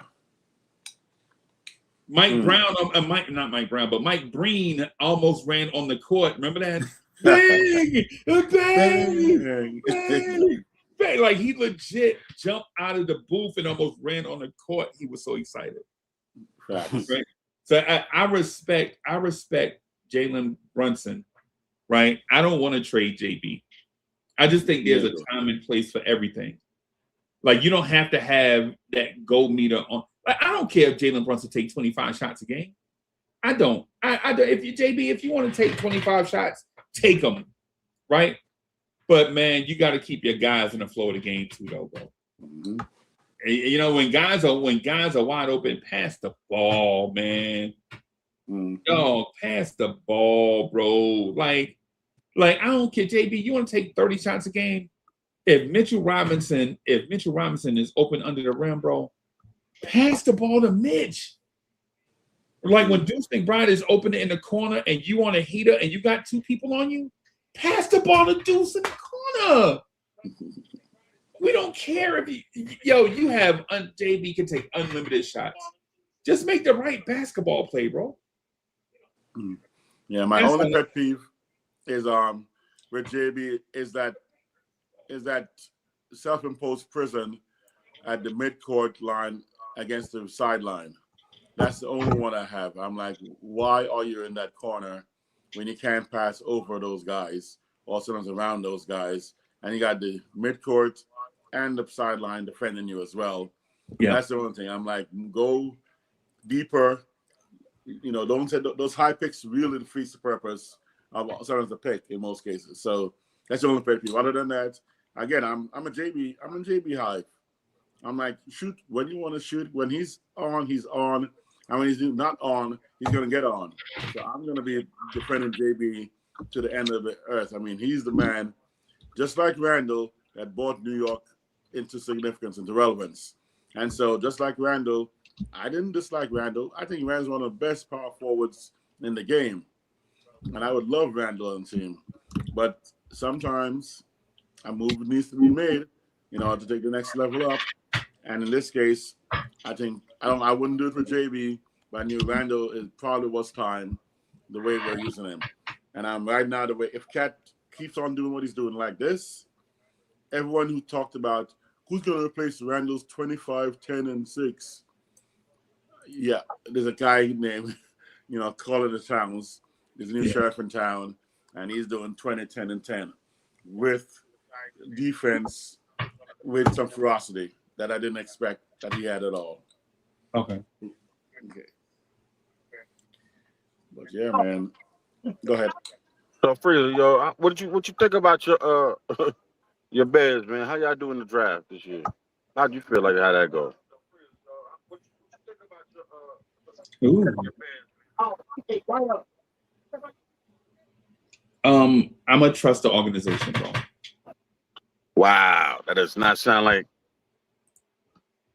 I mean, y'all had a great season, so I'm trying to figure out where your mind is with that. I'm in a place where, listen, as a fan, Buddy Ryan said it best. If anybody remember the great strategist, Buddy Ryan, is like, if you listen to the fans, eventually you're going to be going to sit with them. That's why you cannot listen, because the fans, they might know your defensive scheme, but they don't know like what the strategy is and all these type of things. That's why, like that's why I like when we have these conversations here, like when we, oh my God, my system, sorry. But even like when we have these conversations here between ourselves, it's like, I understand, like, we are super passionate, but so are those guys that go to work every day coaching these teams, bro. Like, these coaches and staff and everybody, they have a vested interest in all these guys being successful. They have a vested interest in this product being successful. They get paid for this thing to be successful, bro.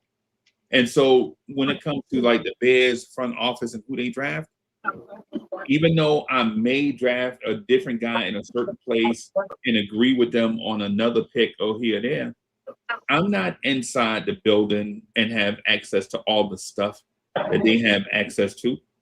You know what I'm saying? I'm a fan. Even though I feel like I know football, like I feel like I know football and baseball, like I know basketball, right? I know basketball, right? Like I ain't gonna sell myself short by being humble about it. I feel like I know it, right? And I feel like if somebody knows more basketball than me, if they show me something, I can learn it, right? That's where I am with it. When I watch basketball, I watch the entire thing. I don't just watch the basketball itself. I watch the beautiful ballet of basketball. What all 13 people on the floor are doing at once. Like, what are the 10 players doing? Where are the referees at? Right? What's the coach signaling from the sideline? Right? What's the time and score? What's the scoreboard say? What's the box score say? Right? Who's hot? Who's not? What personnel grouping is on the floor? All those things I pay attention to. Right? And so even though I feel like I know that, what I do know for a fact is somebody that respects people and understand that people are smart is I wasn't in the pregame meeting with Mike Brown, his staff, and the Knicks, and like what they were trying to emphasize and all of that. I wasn't there. All I can go by is what I see on the floor. Like they have a strategy of a plan that they want to implement, and then we react to it after we see it. Mike Brown don't text me and tell me what they're doing. So you know what I'm saying? So with that, my approach to with the Bears draft, I feel like, of course, I feel like at every pick, we should draft Lawrence Taylor, Randy Moss, Calvin Johnson. That's why I feel like we should draft at every pick, right? But that player is not going to be there at every pick. Sometimes you need to pick a guy that can just do his job in certain situations, right? And so that's just the way that I approach it as a fan. I want them to draft Michael Vick, Randy Moss, Calvin Johnson, Barry Sanders, Walter Payton, Lawrence Taylor. You know what I'm saying? All those guys, Ronnie Lott, Deion said, that's what I want them to draft, every pick, right? But they know the insides and outs of that defensive scheme that I don't know about. They want to try new stuff. You know what I'm saying? They want to do that, like they know who contract is coming up. They know who they plan on cutting. They know who they want to keep. They know all these different things that I don't really know about. So when they make the pick, I'm like, that's interesting that they picked another wide receiver right there when the Bears probably are the deepest team in the NFL in wide receivers, right? But why would they draft another one? Maybe they know something that I didn't know. And same thing for the New York Giants football fans, right? Like instead of overreacting on draft day to say, oh man, why didn't he draft a defensive tackle yet? They just traded Dexter Lawrence and they drafted a defensive tackle in the 6th round. He ain't gonna be good as Dexter Lawrence. Maybe they not trying to get a Dexter Lawrence replacement. Maybe they just trying to get 2 or 3 guys that can rotate in to do the job of Dexter Lawrence, right? Until they can find a Dexter Lawrence replacement, because Dexter Lawrence guys are like once in a lifetime. It's like when Lee, you remember when the Giants drafted a dude named Jesse Armstead out of the University of Miami, and he was supposed to replace Lawrence Taylor? Remember that? Oh yes, sir. Number 98. Yeah, and everybody, man, we love Jesse Armstead, but he was little. He wasn't Lawrence Taylor, but he was a great New York Giants linebacker. And maybe we should appreciate guys like Jesse Armstead as opposed to saying he ain't Lawrence Taylor. So what? Maybe we should just appreciate Jesse Armstead. That's why that's my personal stance on life. And that's the reason why I think all of us get along, because y'all know when I talk to y'all, I respect all of y'all and everybody else that I rock with as individuals. I know everybody is not going to be, everybody that we come in contact with is not going to be Stuart Scott, right? I don't expect y'all to be Stuart Scott. I hope y'all don't expect me to be Stuart Scott, except for maybe the glasses, right? But at the same time, you know what I'm saying? While we are not Stuart Scott or people that can, you know what I'm saying, be great, whatever in this space, you know what I'm saying? Collectively, we are great, right? Because you know what I'm saying, if somebody has a stance, you respect it, right? We legit, like the reason why me and Cowboy Bob get along all the time, me and Cowboy Bob get along 100% of the time, is because I know Cowboy Bob is smart and well thought out. Now, at times, does Cowboy Bob always convey what he's thinking? No. Right? No, he might not be the best at that, but when he put that shit on paper, he like Pulitzer. You know what I'm saying? He like that when he put it on paper, right? I respect that, right? But I'm not gonna sit up here and say, Cowboy Bob, you ain't Stephen A. Smith. Nah, he Cowboy Bob. I knew that from day one. When he was trying to tell me his real name, we was like, no, you Cowboy Bob. Like that's your Lawrence Tears thing. That's who we rock and we. So basically, Lee, when it comes back to did the Bears draft who I wanted them to draft? No, because I didn't get Calvin Johnson, I didn't get Randy Moss, I didn't get Lawrence Taylor. But I respect what those guys do. Those guys are smart, bro. You gotta let them cook. If that makes sense. No, I agree with you because I'm feeling the same way about my Giants. Like, we got Harbaugh. I'm just like, whatever you want, man. Let's see what it works, because last few years ain't been promising. Maybe this direction will work. So I'm happy for my boys, man. My Giants.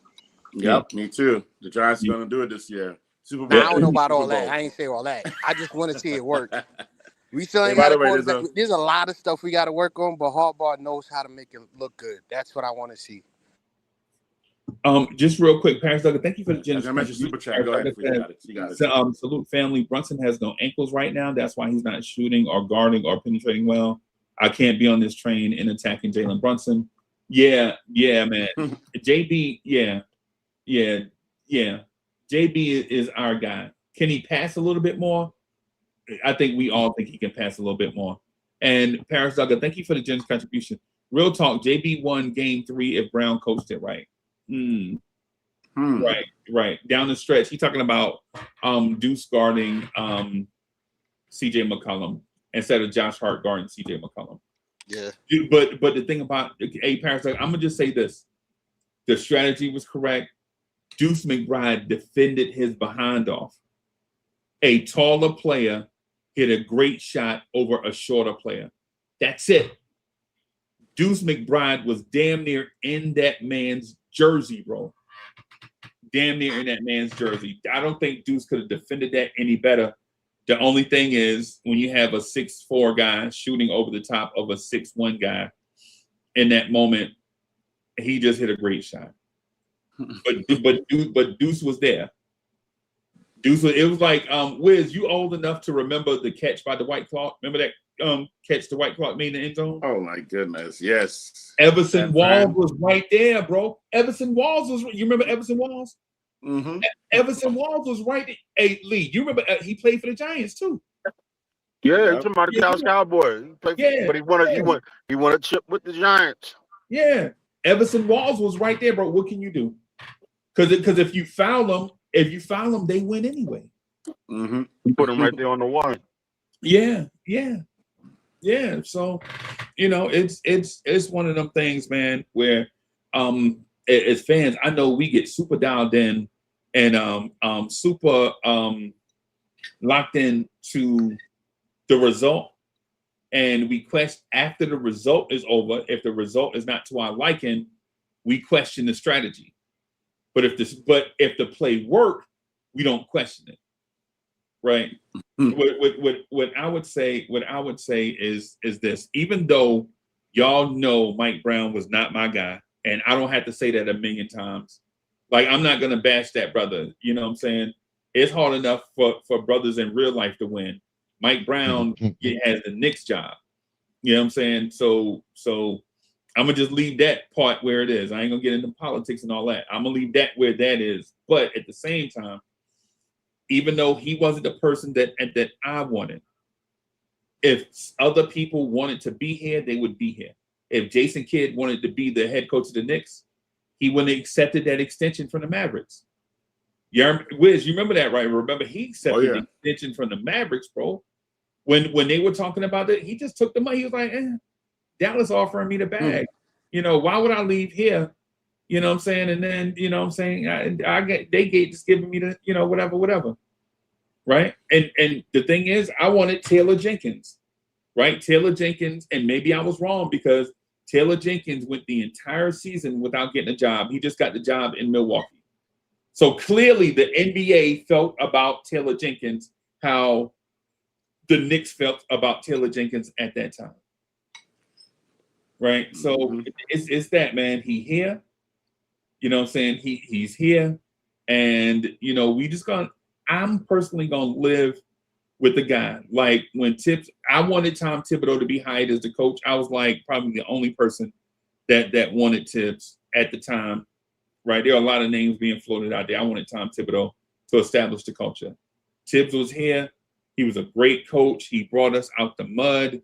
His time, he coached here 5 years. He coached here 5 years, and then they decided to move on. And I'll be saying salute to Tibbs.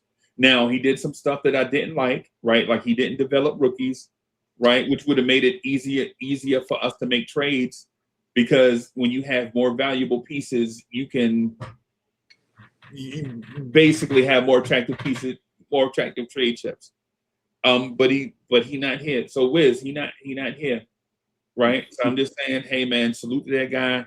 He frustrated me some over the course of time, like coaches do to most fans.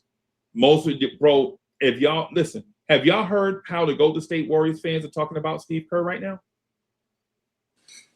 Yeah, they badmouthing him like really bad. Yeah, they think he the worst thing that ever happened to Warriors basketball, bro. They think he the worst right now. Now, when they were winning, they didn't think that. But right now, they like, he was only winning because Clay was here. Yep. You know what I'm saying? So Miami do it to Spo every year. Yeah. Man. So, it's one of them things, man. So if it sounds like every time we do something right, it's the players that did it, and every time we do something wrong, it's the coach's fault. We're fans, bro. If you don't know to expect it by now, you ain't been around sports long enough. Facts. Actually, I didn't want Mike Brown, but I recognized the value he could add by one, continuity with the Tibbs somewhat defensive mentality system, but then the flexibility and diversity of playing young talent and playing the entire bench. I didn't know anyone would go that far and play everybody on the bench, but he played and he saw who he had. So now he knows who can put in the game at the right time, because he went 9 deep yesterday. That's 9 deep. I mean, from the very first substitution, he went 9. So right away you saw the possibility that can he go to a 10th man or 11th man if he does to, because he knows what the guy's going to do or should do, except, maybe the rookies may or may not respond in the pressure of the basketball playoffs. Right. Maybe or maybe not. But he knew what they're capable of doing based on their performances during the regular season. So that's where I thought Mike Brown was Tibbs 2.0 with that kind of flexibility and ability to develop the youth as well. And that's where I appreciated the growth. I would have probably gone over to Cleveland and said, bring us back our assistant, because I like a younger mentality, thought process in the game. But, we went with who we went with, and I'm going to support him. You're going to drop the link for Tory B? I was just going to jump. He wants to come. Go ahead. No, I was just going to jump on and say I didn't agree with Brown neither, but the adjustments he made, especially last night when he brought in all 4 of the guys off the bench, and the way they were able to attack defensively and offensively, he has them set up to where one starter is going to be with them, and they could just do what they do. And it worked out last night because they were able to get a lead and sustain it as well with the guys that they had on the floor. And I have to give them credit for that, because for you to teach these guys how to do it, I'm out for hold on.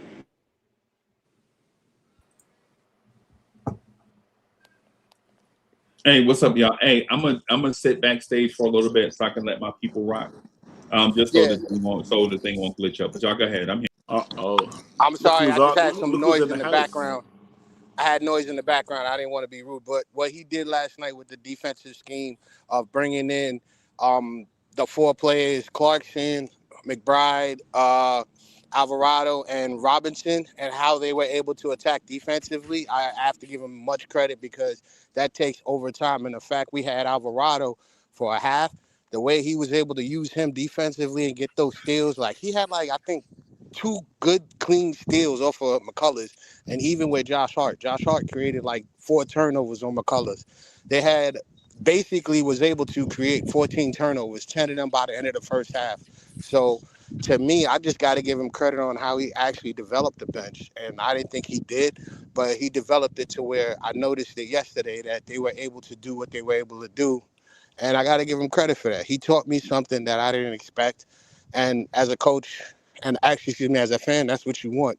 Sometimes we right, sometimes we wrong. But he was really doing his thing yesterday with coaching. And even when he was getting yelled at by Cat, they got it both off, and they both did exactly what they needed to. So we ended up winning. I just want to see more of that. Facts. Tory B, ghetto. Oh man, guys, it's a superstar lineup. What am I doing here? I'm like on the bench. I'm being quiet. On the bench with these guys here. Yo, I just came to say salute to the good people, man. I ain't want to stay long. Y'all cooking. I've been liking being a fan the last couple of years, man. Y'all so damn talented. It's not even funny. Freezy runs such a great network, but y'all know I'm family. I got love. But just salute to everybody, man. Just want to say what's up. Hey, Tori B. Hey, beautiful. I'll see y'all later. Hello. Hey, Ghetto, salute, man, and have a good day, brother.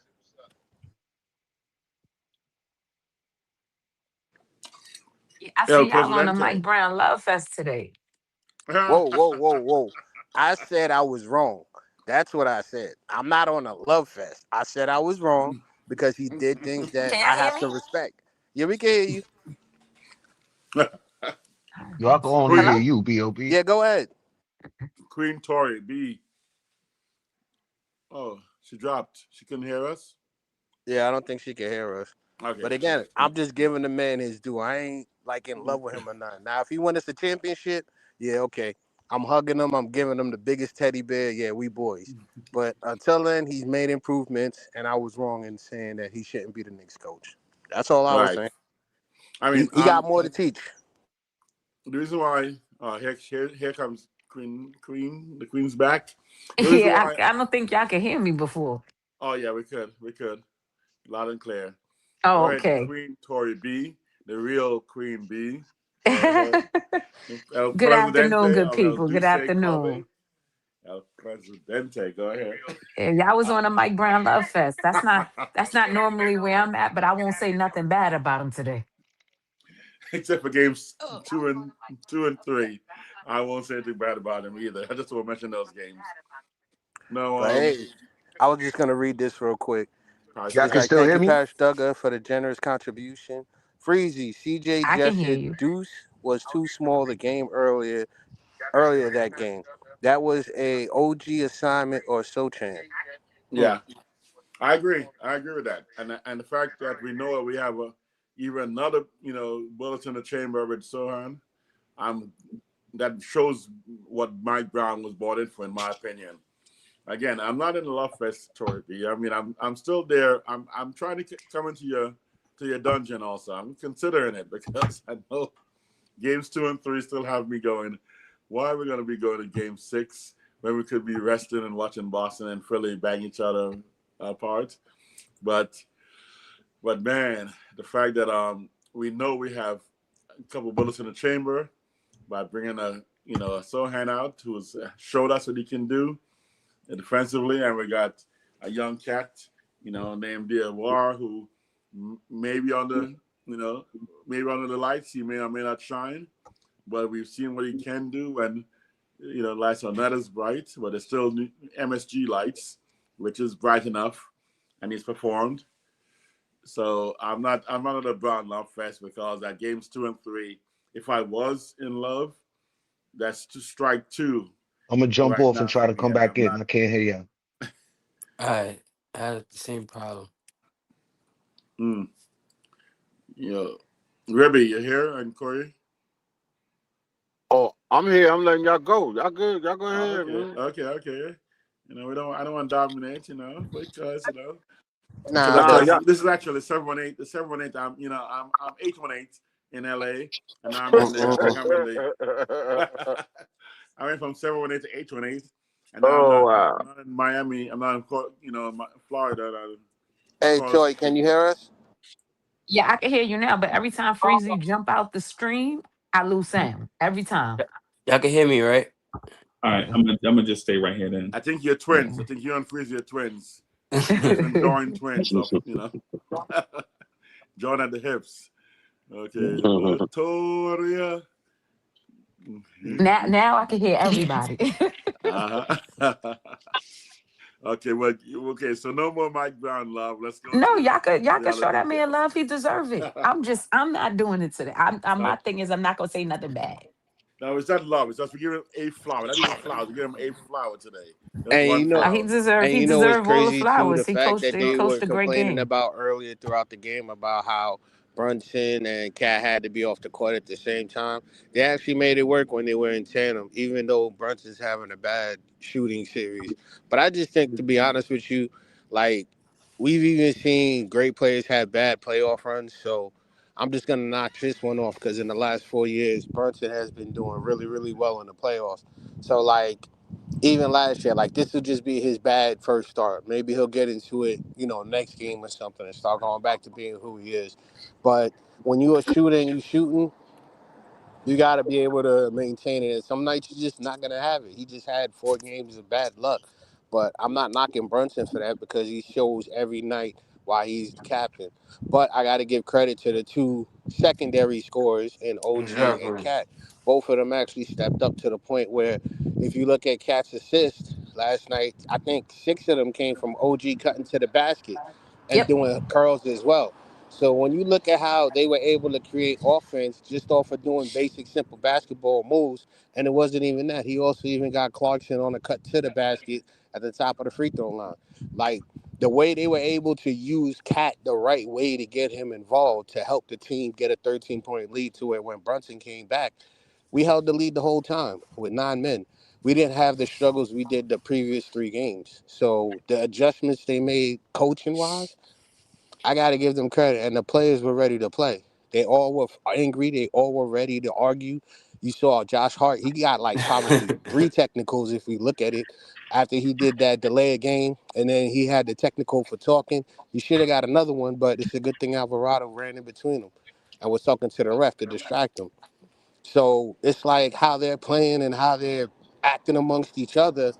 It's something you got to look at. Even though Alvarado got a tech too, but still, it's like the way they look out for one another is starting to click. And this game right now, the one we just was down 2-1, they hit them back in the mouth. So they actually did something that they should have did a while ago. So I give credit to everybody. But I think Brunson's going to turn it around, maybe around game 5 in the second half. I mean, I was happy with yesterday's win. I just want to see them follow it up. Like the Knicks have done this to us so many times. They get your hopes up high. Yo, wait a minute. You said Bang. You told me one game at a time. Right. The next game is the next game. I said I want to see them do it again. That would be the next game. What are you talking about? He was asking how you felt about. We was talking about game 4 though. Like, how you feel about game 4? Oh, I was when he was talking about. I felt like it was a good game. Like this game was either a turning point, and we're getting ready to show the league what we should have showed them from game 1 through game 4, or they hit us with some fool's gold, because we've seen this before. We've seen them play this way before. But I'm trying. I'm still in a sunken place, right? But my windows is open, right? So I'm trying to be more optimistic this morning than I was 2 days ago. And if my gut instinct is right, because that's all I got to go on today, I think they turned the corner. I think that outburst by Rick Brunson on the sideline was enough to get JB to understand that he don't have to do it all. Like, I think he was stuck in a mindset of, I got to do it, I got to do it, I got to do it, I got to do it. I know I call him selfish too, but I don't think he's selfish. I just think he thinks he has to do it by himself.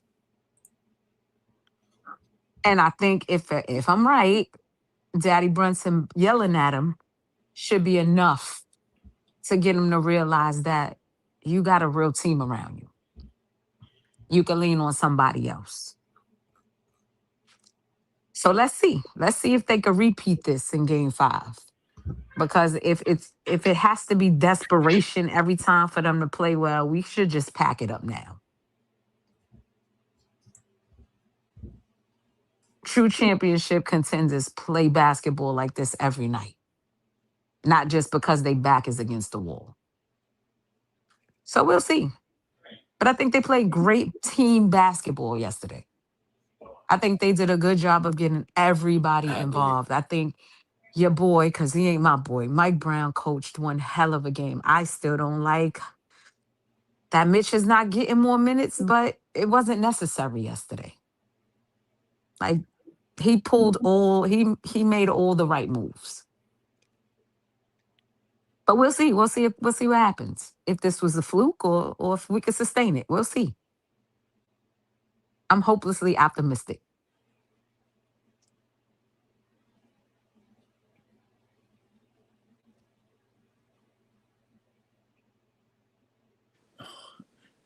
Optimism. That's what I want to hear from you, Tori.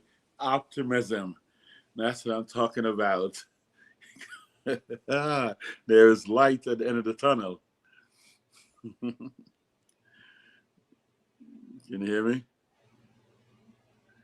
Oh, I heard you. I can hear you, Wise. Okay. I can hear you. Okay. I'm just like, I heard the word optimism come out of your mouth. Optimism. Yeah. Listen, bro, I'm still in my sunken place. But I'm optimistic. I told you the windows is open. I might crack the door if they win game 5. We'll see. It's safe in the sunken place. Safe down there. I like that. I like that. Oh man. Now the thing is that Atlanta's gonna counter, right? They got a counter. I mean, they got a game plan for Cat now. So I'm trying to think of what alternate scheme can we do in case they do find, or what kind of counter can they really do if they have one? You think it can be successful? If not, what's an alternate route we can do if they do find a way to prevent those backdoors and those cuts and make Cat kind of like obsolete a little bit if they can find a way to attack him or to prevent him from getting the ball? What's the alternate route? What's the alternate options we have? Go ahead. The Brunson burner. Finish, Wiz. Nobody said nothing. Brunson burner. No, we said Brunson burner. The Brunson burner. Well, look, it ain't like he not do. We could stop all the Jalen bashing today. Like it's no bashing. We're not gonna pretend that Jalen Brunson has not dragged us through the playoffs for how many years now. Like, we're not gonna do it. It's just, we understand as a fan base, you as a player, he has to understand that he has a team around him now. Like, you have to trust in the people that are around you. You actually have really good players around you now. You don't got to do it by yourself, JB. So I think, but let's not get it twisted. He still could get you 40. So if they really clamp down on Cat, that means that JB is open. And here go my 40. So that's the alternative. Oh, you want to clamp down on Cat? All right, here you go. You can't do both. But you know what? Because it's going to take a double. It's not like you're going to just... Nobody on that team could guard Cat. They could blitz him. They could do whatever they want. But if to do that, it's going to take more than one player. Okay, but JB it's obvious though his shooting's been off though. He's still not. He's still absolutely. His shooting's been off all season though. That's not the playoffs. He's been inconsistent this entire season. So, we are hoping he can get back to at least shooting like 45%. Then it'll be a real threat. If he's still shooting 7 of 26, he'll get like 18 points with those 7 shots with 3-pointers, and maybe 8 more points on the free throw line. So he'll get his 24, 26. But if we're gonna be shutting anybody else down like Cat or anybody, Brunson got to put up above 30 to really offset. So I'm looking outside of JB. I'm looking actually at maybe maybe OG. Cal going. Maybe Macau didn't have a bad game yesterday. No, Macau played well in the first half of that game. He was locking Nickeil Alexander-Walker up, and he's done that this entire series. So for as much as they want to talk about the 0 points he had, tell me when Nickeil had a good game. Like, that's because of him. But I'm not even gonna go down that rabbit hole. Right, but actually, even if Macau have a good game, if OG have a good game, if Deuce have a good game, if Clarkson have a good game, if they put Sherman on the floor, he have a good, like, we got players that can put points on the board. Like, again, this Hawks team still hasn't gotten the full onslaught of the Knicks offense. Right. They still haven't gotten that. Is that them or us? I think that they play good defense. It's not like they can't play basketball. They're long, they're tall, they're athletic, they're fast, they get into your passing lanes, they force a lot of turnovers. The Hawks play good basketball. Are they a better team than the Knicks? No. But do they play good basketball? Absolutely. It's not going to just be a cakewalk every game. So, but I'm just saying, you got to give them some credit. So the performances of games 2 and 3, for example, is that them or us? I think the coach made some really bad coaching decisions in game 3. Okay. In game 2, the Knicks, it wasn't necessarily bad coaching decision. I don't think he used Mitch enough down the stretch, but the Hawks played good defense. They took advantage of all the turnovers. They outpaced us. They had more fast break points than we did. We beat ourselves up to an extent, and then they won the game. They went out there and won the game down the stretch. Okay. So you got to give the team some credit. It's not like they some trash team that don't know how to play basketball. They're a good team. Game 3 we gave away. Game 2, like, you got to give the Hawks some credit. All right, They're now a good give them credit. basketball team. But then that's my concern then. If we're giving them credit that they actually caused us to not perform at the level we're capable of performing, despite the weapons we have, what is the counter to them getting back to that level and find a way to stop the cat? Talent is always going to prevail. Okay. Wiz, Well, like, at the end of the day, for as Boston last year had talent. This team was built to beat the Boston Celtics, and they went out there and did it. We had just as much talent as they did. That's not the case with this Atlanta team. And that's what I kept saying. For as pissed as I was and as irritated as I was, I still believed that talent would prevail. This team, the Knicks, just are a more talented team. Okay. Period. That doesn't mean that you can't lose to your opponent. That just means that in a 7-game series, the more talented team will prevail, which is the Knicks. Okay, so I'm sorry. Last year you said we had as much talent as Boston. Yeah, when you go past Tatum and you go past Brown, where else is right? But you act as if the Knicks are not equally okay. So nobody on the Knicks is better than any of them players? I'm trying to match up. I'm trying to find the matchups of the talent level. Basically, here's what I did from the Boston Celtics are a jump shooting 3-point specialist team. And when their shot is not falling, they don't win. Okay. So correct. That's just the gist of it. They play great defense, right? But when that 3-point shot is just not falling, they don't win. They get out there, they look shell-shocked, and they don't win basketball games. But that's to depend on them not shooting well, not us. And they did it. I'm trying to, but I mean, I'm saying, but now I don't want to depend on a team not performing at their level. I depend on us beating them by Wiz, winning the game. You're gonna drive yourself crazy with this. Either the Knicks gonna win the series or they gonna lose the series. But what you're talking about is the luck of the draw and the bounce of the basketball. But if we're talking about straight talent, the Knicks are the more talented team. Right, there's no question. So if you're going based on who the better team is when you put them out on the floor, it's the Knicks. Against Atlanta. I'm not talking about Atlanta. I'm talking about Boston. And I'm comparing. Why? I don't want to talk about Boston because we're not playing Boston. But your statement about the more talented team generally prevails, which is true. Or not always prevails. I was trying to see if was Boston better than us, more talented than us last year, or was the talent even? And I if they was even, it was even. If I think they was better, you think they was better. It doesn't. To me, that doesn't matter. Like, we're playing the Atlanta Hawks right now. Okay. Well, the reason why I'm bringing the argument though is that if you said talent always prevails, but that's do you agree that talent prevails? Do you agree with that, or no? More often than not. Okay, so that's that. Okay. But also coaching, the use of the talent, applying the talent correctly. Absolutely. And then talent's own determination to use it, not just having it, and be able to apply it is also a factor.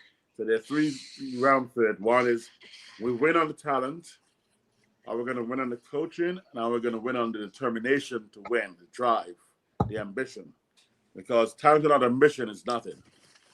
You know, talent without proper guidance is nothing.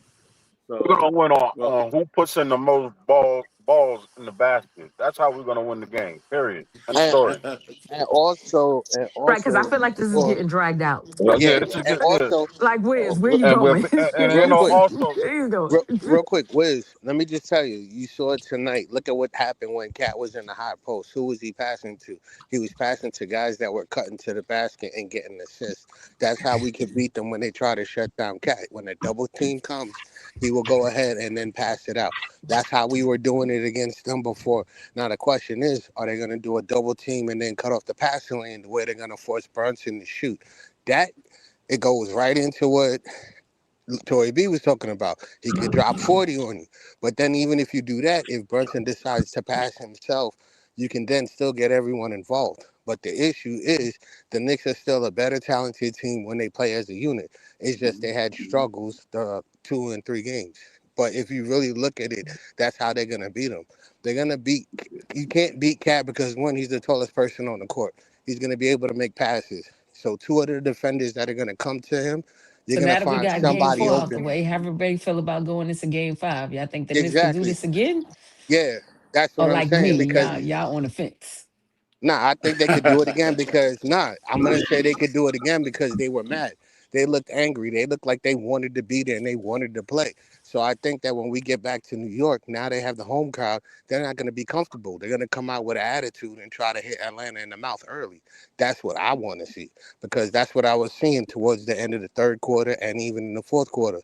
And to be proud too, I gotta give Coach Brown credit. He's the only coach that have pretty much 39-9 wins in the challenge. So credit to him. He's the first coach in that stat. So he know what he doing. So for me, I'm just saying we gotta come back with it again. Okay, now I think when we talk, you push the quiet. I called on Know the Ledge with Ron. I called Knicks in 5.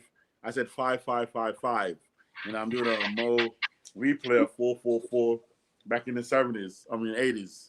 So I'm saying we're gonna win every series in 5 games. So I'm all in. I'm off over the edge, over the ledge because I'm saying Knicks is is ready to go straight to the playoffs, and I'm calling championship. So I'm not arguing that point. I'm just saying I'm just trying to ask from a strategic point of view, as a strategy, what's the counter to them, trying to stop what Cat's been doing, what Cat did last game, and then Brunson, being that he's been off shooting, not executing the shot.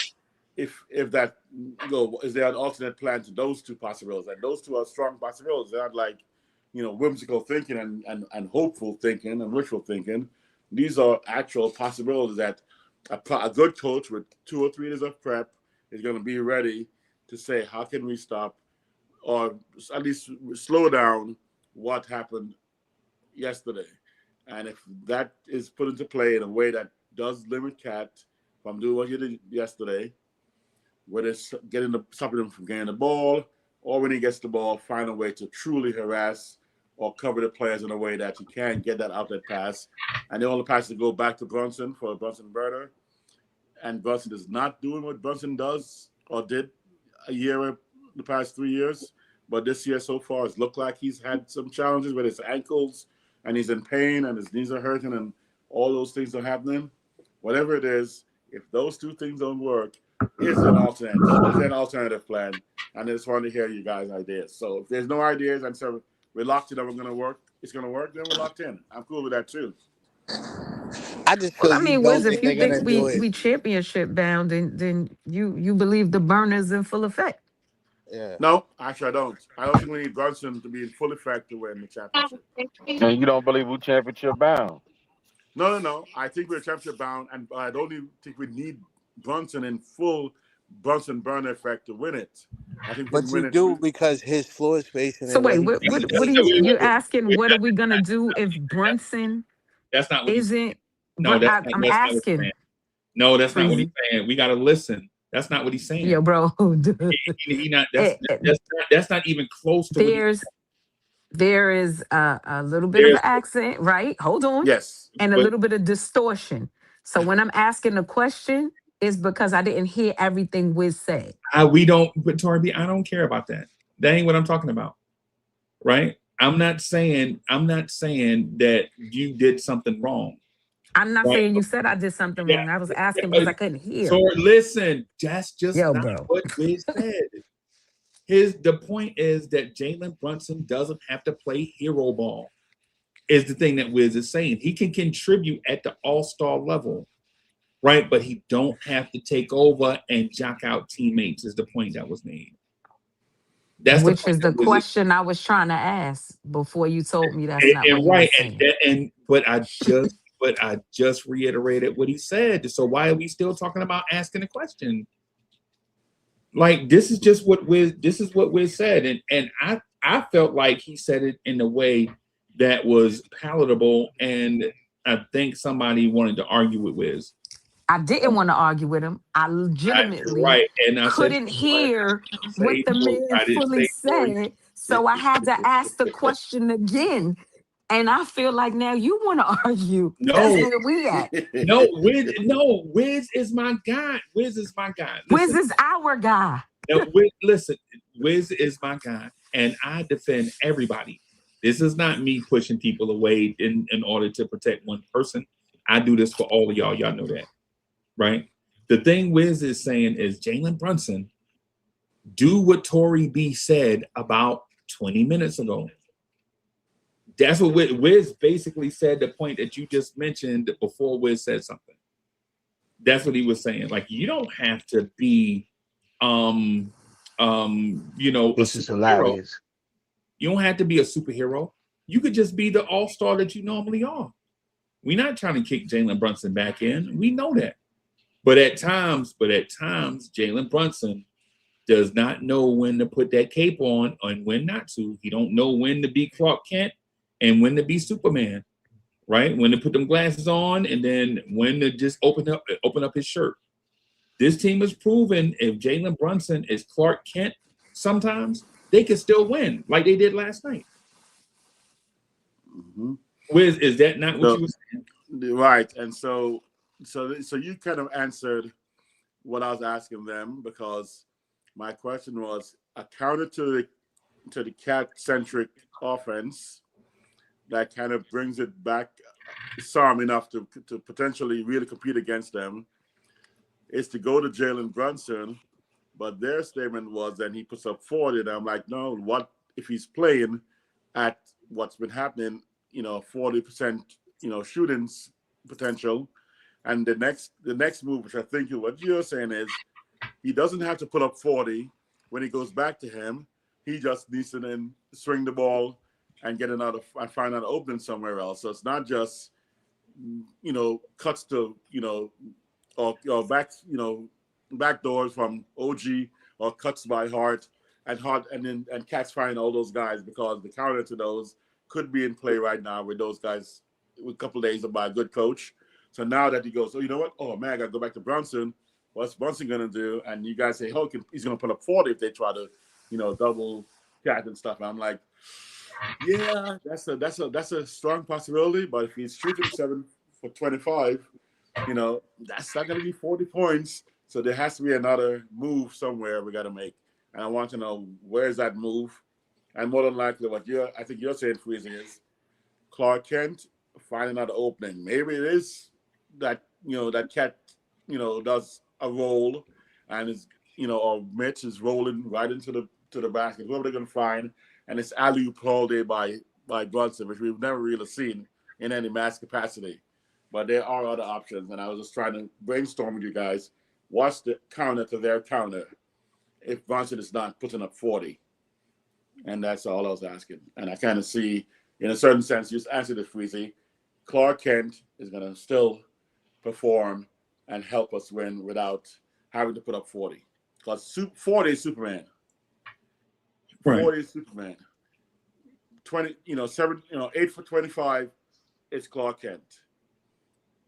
But Clark Kent may want to do an 8. Because the thing is, the ultimately, like the Superman argument is simple as this, right? Do you want Superman flexing his superpowers, or do you want him saving the day? Because Superman legit could just flex his muscles all day. Like Superman is an alien. Like, you know what I'm saying? He could just flex his muscles or whatever. right? Do you want him to do that? Or do you want him to save the people? Superman wants to save the people, right? Kal-El wants to say that, yeah, did y'all know Superman had 3 names? I just know that Superman has 3 names, man. Really? Because he's Kal-El first, right? Ah. And his alien, Correct. and his alias is Clark Kent. Clark Kent. You know, nerdy reporter, daily, whatever he worked for. And then the people call him Superman. Yep. You've been telling me I've been walking around damn near 60 years and I just realized Superman had 3 names. Where's why you ain't told me this when we first met, bro? Guess what? I didn't realize it until you just said it. I didn't realize until you just said it. I was like 3 names: Clark, Kent, and Superman. That's what I thought the 3 names were. And Kal-El. Remember, the baby is Kal-El from Exactly. Krypton. Kal-El. Wow, that's right. I totally blanked on that. But to answer your thing is to answer your question, and Wiz, no disrespect, but your question was super simple. So you mind if I sit this one out, or you wanna intellectually stimulate us with a different question? Well, first I want to address Delano, DSJ up in the chat about me making Rasta pasta. I didn't know what Rasta pasta was until I came back to Florida 6 weeks ago. My sister was making it. I'm like, I've been hearing about Rasta pasta. And she goes, oh, I've been making Rasta pasta. I'm like, what the heck is Rasta pasta? And then finally, and I'm Jamaican, but I've been in LA. Okay, LA doesn't have Rasta pasta. We barely have 2 Jamaican restaurants, around. They're 2. But they do have a great, a great Mexican food court scene. Exactly, Crazy. crazy idea. Exactly. Any time of day. You know what El Pastor is, right? Whereas you should be ashamed of yourself. I know, I am. I've been in LA though, man. You know, LA. You know, we do our avocado toast, and we do our oat milk. You know, I do that. Yeah, So we know I was like Jamaican. I said Rasta pasta, and finally I've been hearing about it in LA. I'm like, I don't know what it is. I'm sorry, I'm Jamaican. I don't know what it is. And I've been back in Florida or in Brooklyn or in Jamaica for 7, 8 years, and finally I had some. When you come to MSG, I gotta check your credentials. Yeah. But yeah, no, okay. Simple. That was a simple question. I'm not gonna do that. I do want to throw it there because I'm still reeling from seeing what LeBron and Marcus Smart did the other night. That I'm like, what the heck is that 41-year-old man doing on the court without Luka and Austin Reeves and dominating like that and making KD and his team looking like they're nothing? I don't understand how he still got it like that.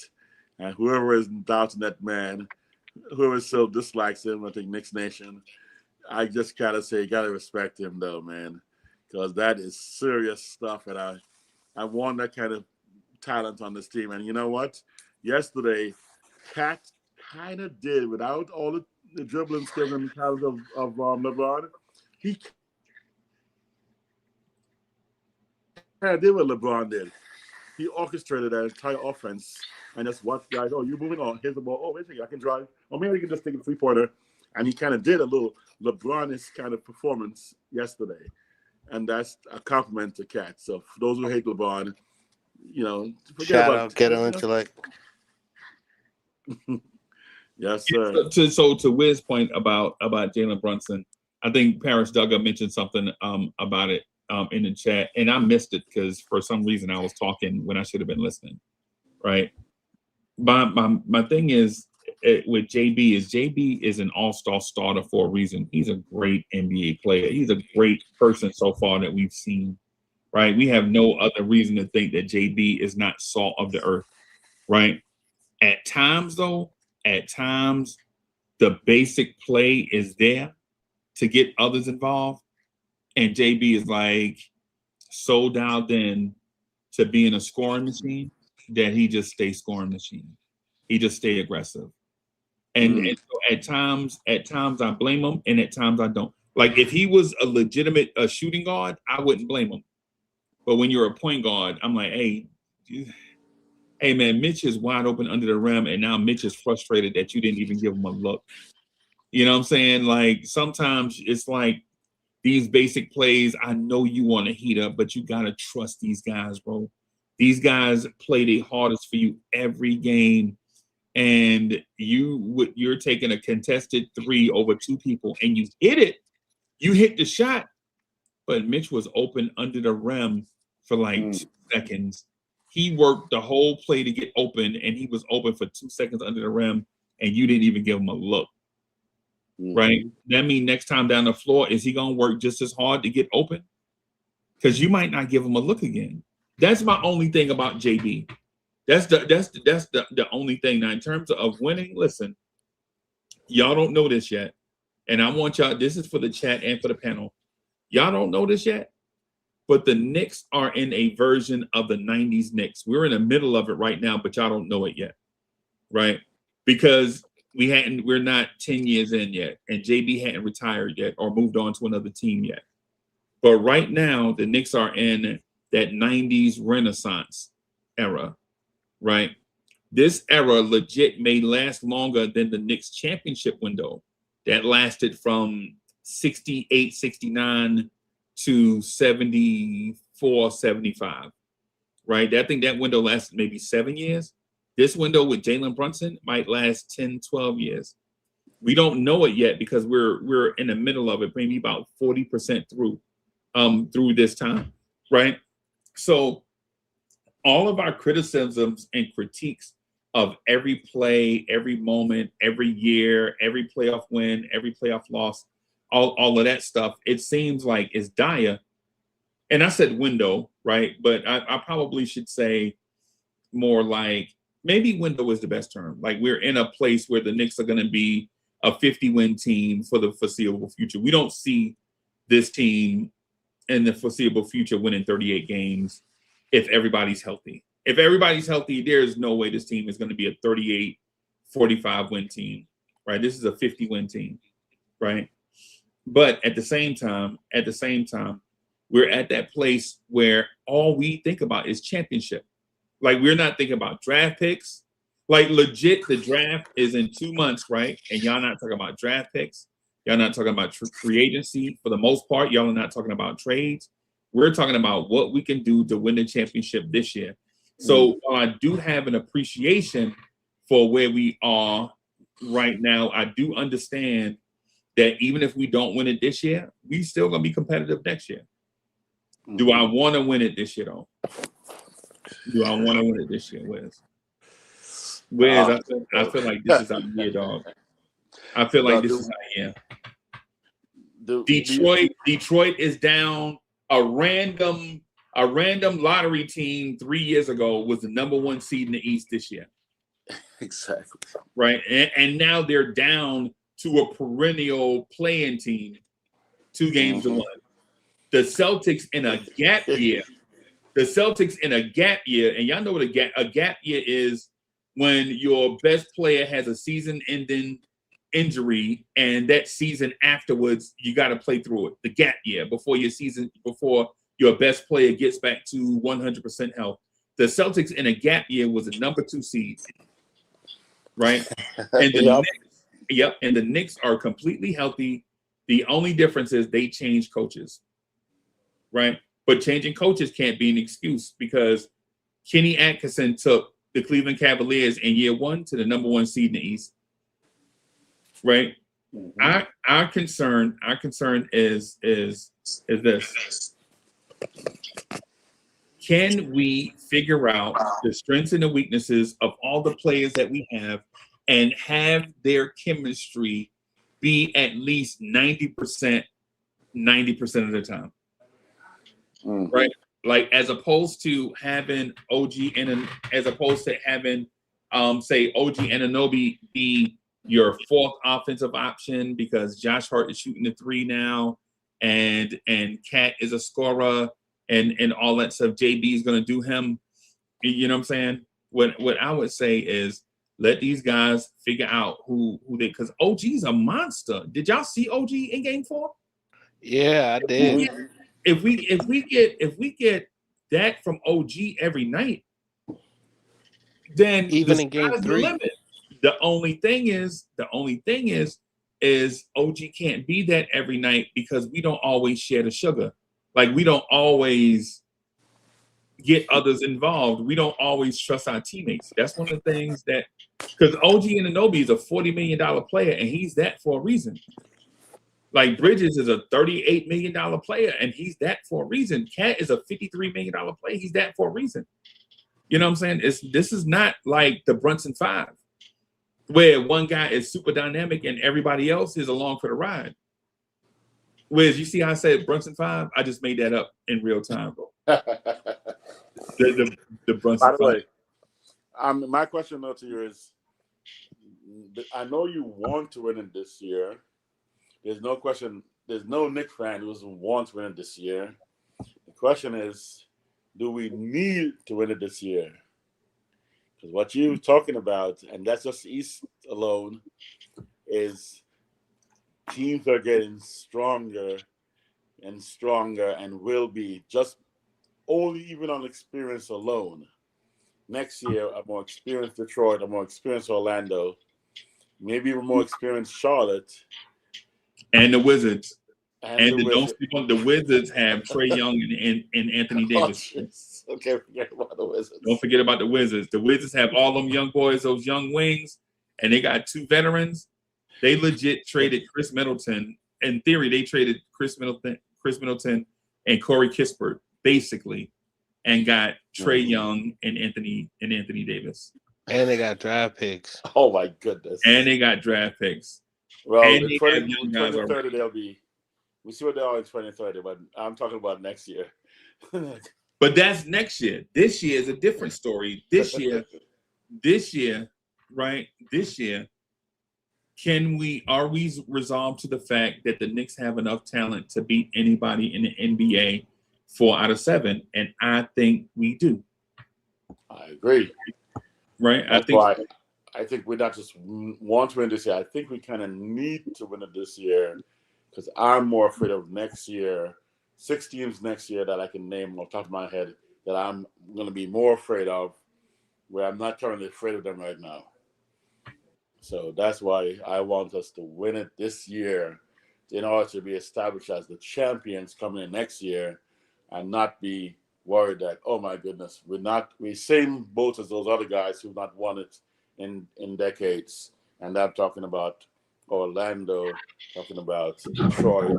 Well, Detroit is done 2 decades ago. Talking about even Charlotte, talking about San Antonio, where they're more experienced and stronger, potentially. Even they still got draft picks. I'm talking about even Houston with more experience, and definitely OKC still going to be there. And then we haven't mentioned Boston yet, and we haven't mentioned Cleveland. Jeez. So I'm just saying, I want it this year, and I need it this year, just mentally to know that we are capable and we can beat teams who are still, some of them too young, and then the rest of them are just right for us. Hey, what about us taking fan emotion out of it and just talk hoops? Like, what if we just take our hopes and dreams out of it and talk about talent and X's and O's? Do the Knicks have enough talent to win the championship? Yes. Okay, then. All right. There we are. There we are. Because I ran this thought by Tori B the other day, and while I find it's true, what she said in response to me is also true, right? Like, teams can get really good really fast. Like, you don't need 6 or 7 years to get good in the NBA no more, right? Like, this Atlanta team looked like they were not going to make the play-in. They trade Trae Young, and now they're in the first round of the playoffs, tied with a top 3 seed, right? The Cleveland Cavaliers, who got to a super slow start this year, looked like they were going to be like the 8th seed. They traded Darius Garland for James Harden, and they caught fire. The Hornets traded for Kobe White. You remember Kobe White from Chicago? They traded. The Hornets made a trade, and they went from a team that was probably number 1 pick worthy to a team that, in the right situation, could have made some noise in the playoffs.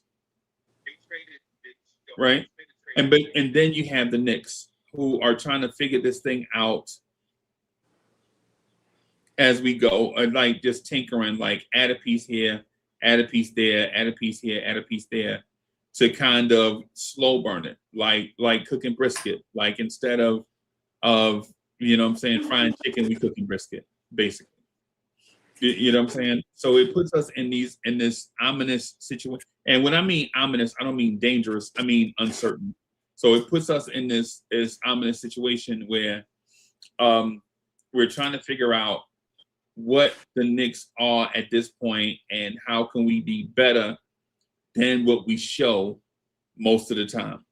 And what we show most of the time is that a team that's not devoid of talent, but is devoid of late game execution. Right? That's why we lose. We lose games not because we're down by 30 in the fourth quarter. We lose games because your point guard dribbles into a trap, throws a bad pass. The defender you put on the best scorer is too short to be a deterrent. You play Landry Shamet in the last second instead of Mitchell Robinson. Like, you know, it's like the late game, the championship level moves, like the moves that when you're attacking the king on the chessboard, right? These last moves where you have the odd piece advantage over your opponent, and now you want to cut the board in half and shrink the board in on the king, so the king doesn't have a move to go to without getting a tie in chess, right? Those are the things that the Knicks, I find, struggle with over the last handful of years. Some of those late game situations we've won, like the Mikal Bridges block on Jalen Brown against the Celtics. We won that, right? Mitchell Robinson guarding Jason Tatum, and OG forces Tatum to bobble the ball. And next thing you know, the Knicks beat the Celtics again in a late game situation. And so I think that is the thing that we struggle with, as opposed to the talent on the roster. That's why when I hear us say, "Yo, Cat got to be better," I'm like, these games that we lose, it don't always come down to Cat missing free throws, or you know, Cat's defense. It don't come. These late games don't come down to that, man. These late game situations come down to, why is Deuce guarding McCollum instead of OG guarding McCollum? Well, it's because they would have gave the ball to Jalen Johnson, and Jalen Johnson would have hit the shot over Deuce. Yeah, you know what I'm saying? Like it's like the nuance thing. That's what I'm thinking. Wiz, do you see it any different? No, actually, it's facts. Absolute facts. So, yeah. This is a team that actually, I mean, again, our only way to lose is for us to be consistent, I think. If we're consistent with our game plan, with our energy, and with our talent, this is championship level. Now, will that be enough to win it? May not be, but I think we have enough to win it. Okay. What I would also add is, when you're in these championship windows like the Knicks are right now, we're gonna remember every moment of every game. Like the game that sticks in my memory banks is the Game 6 loss to Miami. The game before that, Bam Adebayo dove on Emmanuel Quickly's ankle and put him out for the playoffs. Right. The very next play, they helped quickly off the floor, and the very next play, Bam Adebayo dives on Josh Hart's ankle, and Josh Hart somehow stays in the game. right? These nuanced things. Now, that Miami team outlasted the Knicks, right? They outlasted the Knicks. They did. I don't see what they beat us. They beat us, right? But they outlasted the Knicks. And that same Miami team went on to the NBA Finals and lost to the Denver Nuggets, a team that we were absolutely washing up over the last few years. Exactly. Right? Now, does that mean we would have watched them up in a 7-game series? No, it means, first of all, the Knicks would have made the finals. And for us, that would have been a win. Just getting to the finals would have been a win for us. Secondly, the opponent you get there is your little brother. Your little brother got to beat you up? No. And so while we're in this moment, and this is just my reminder to everybody, and I know this is sounds like me waxing poetic about some things that don't really apply to this playoffs, right? But the reason why I feel the way that I feel about this playoffs is because of the pain that I went through in prior playoff years, right? In prior playoff years, I have heartburn and not acid reflux, but I'm saying like the legit burning of your heart. You know, like, you know, you put your heart all the way out there and you get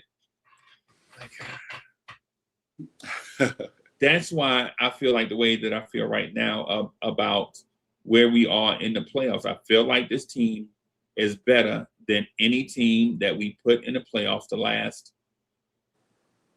4 out of 5 years. Question. Right? I got a quick question for Tori B. Toria, are you in that dark place because it's PTSD? Because you've been a fan.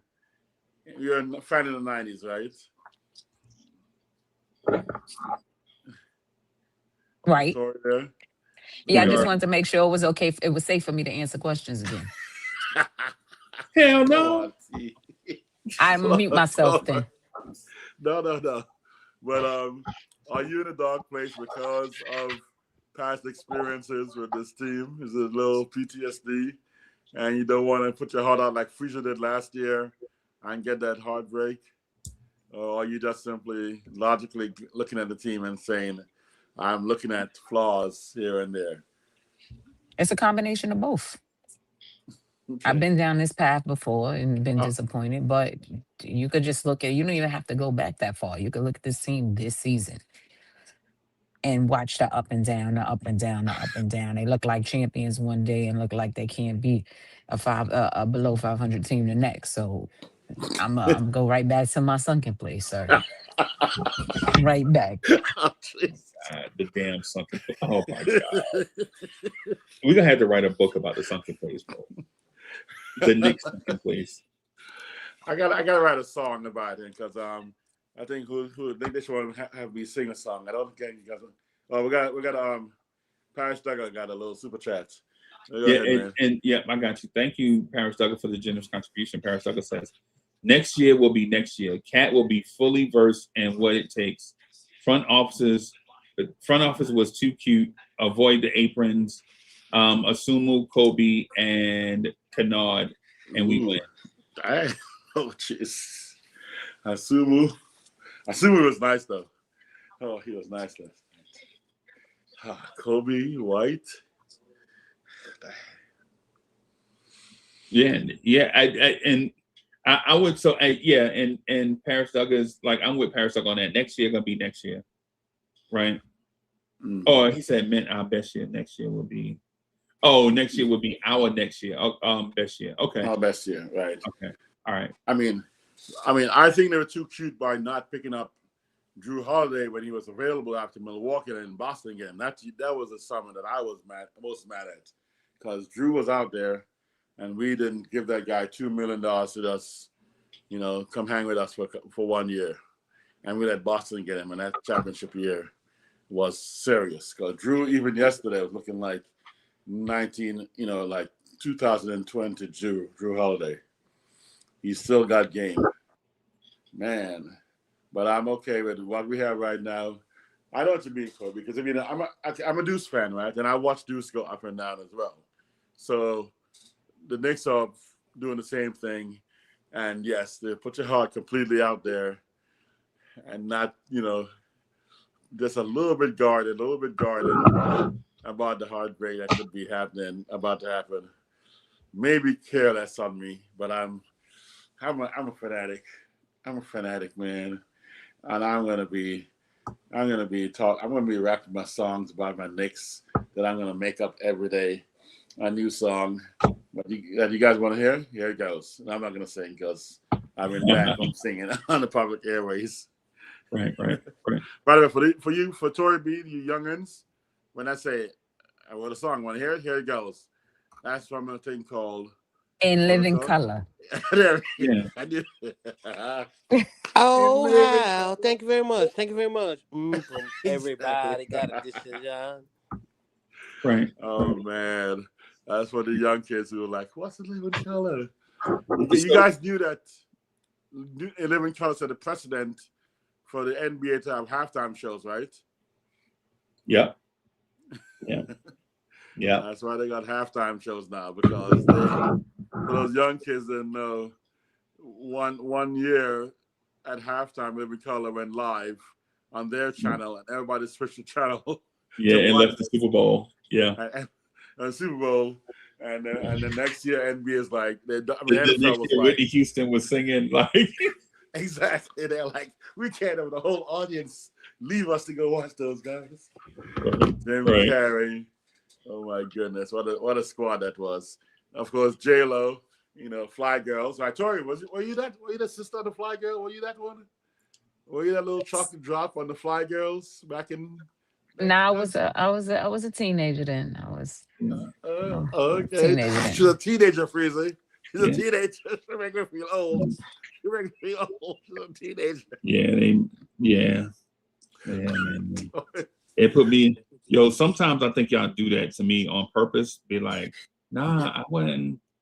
Where's y'all do that to me on purpose, bro? I think I find that disrespectful in an old man way, bro. Exactly. I went like legit. I the other day I pulled my hamstring walking downstairs, right? Like I was just going to the truck, bro. Just going to the truck, and somebody shot me in the back of the leg, bro. Like just normal stairs. It wasn't like no spiral stairs. It wasn't no 14 flights of stairs. It was just like normal stairs. I got shot in the back of the leg, right? And so it's like I be having, like, I'm hopping along with this injury, right?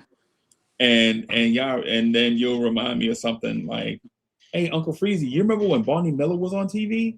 You remember when MASH? I'm not accepting this aging thing well, bro. Me and this aging thing is not really. Actually, Ron, I mean, Freeze. I was with Ron because Ron Glass played, Ron. I was, Ron Glass. He was smooth, but he was smooth, boy. I was at his house. I mean, it's a friend of mine. Was a friend of mine. He passed away, but his Hollywood Hills house in like 2010, and he's having it renovated. He has took out the walls with glass because he oversees the whole city, right.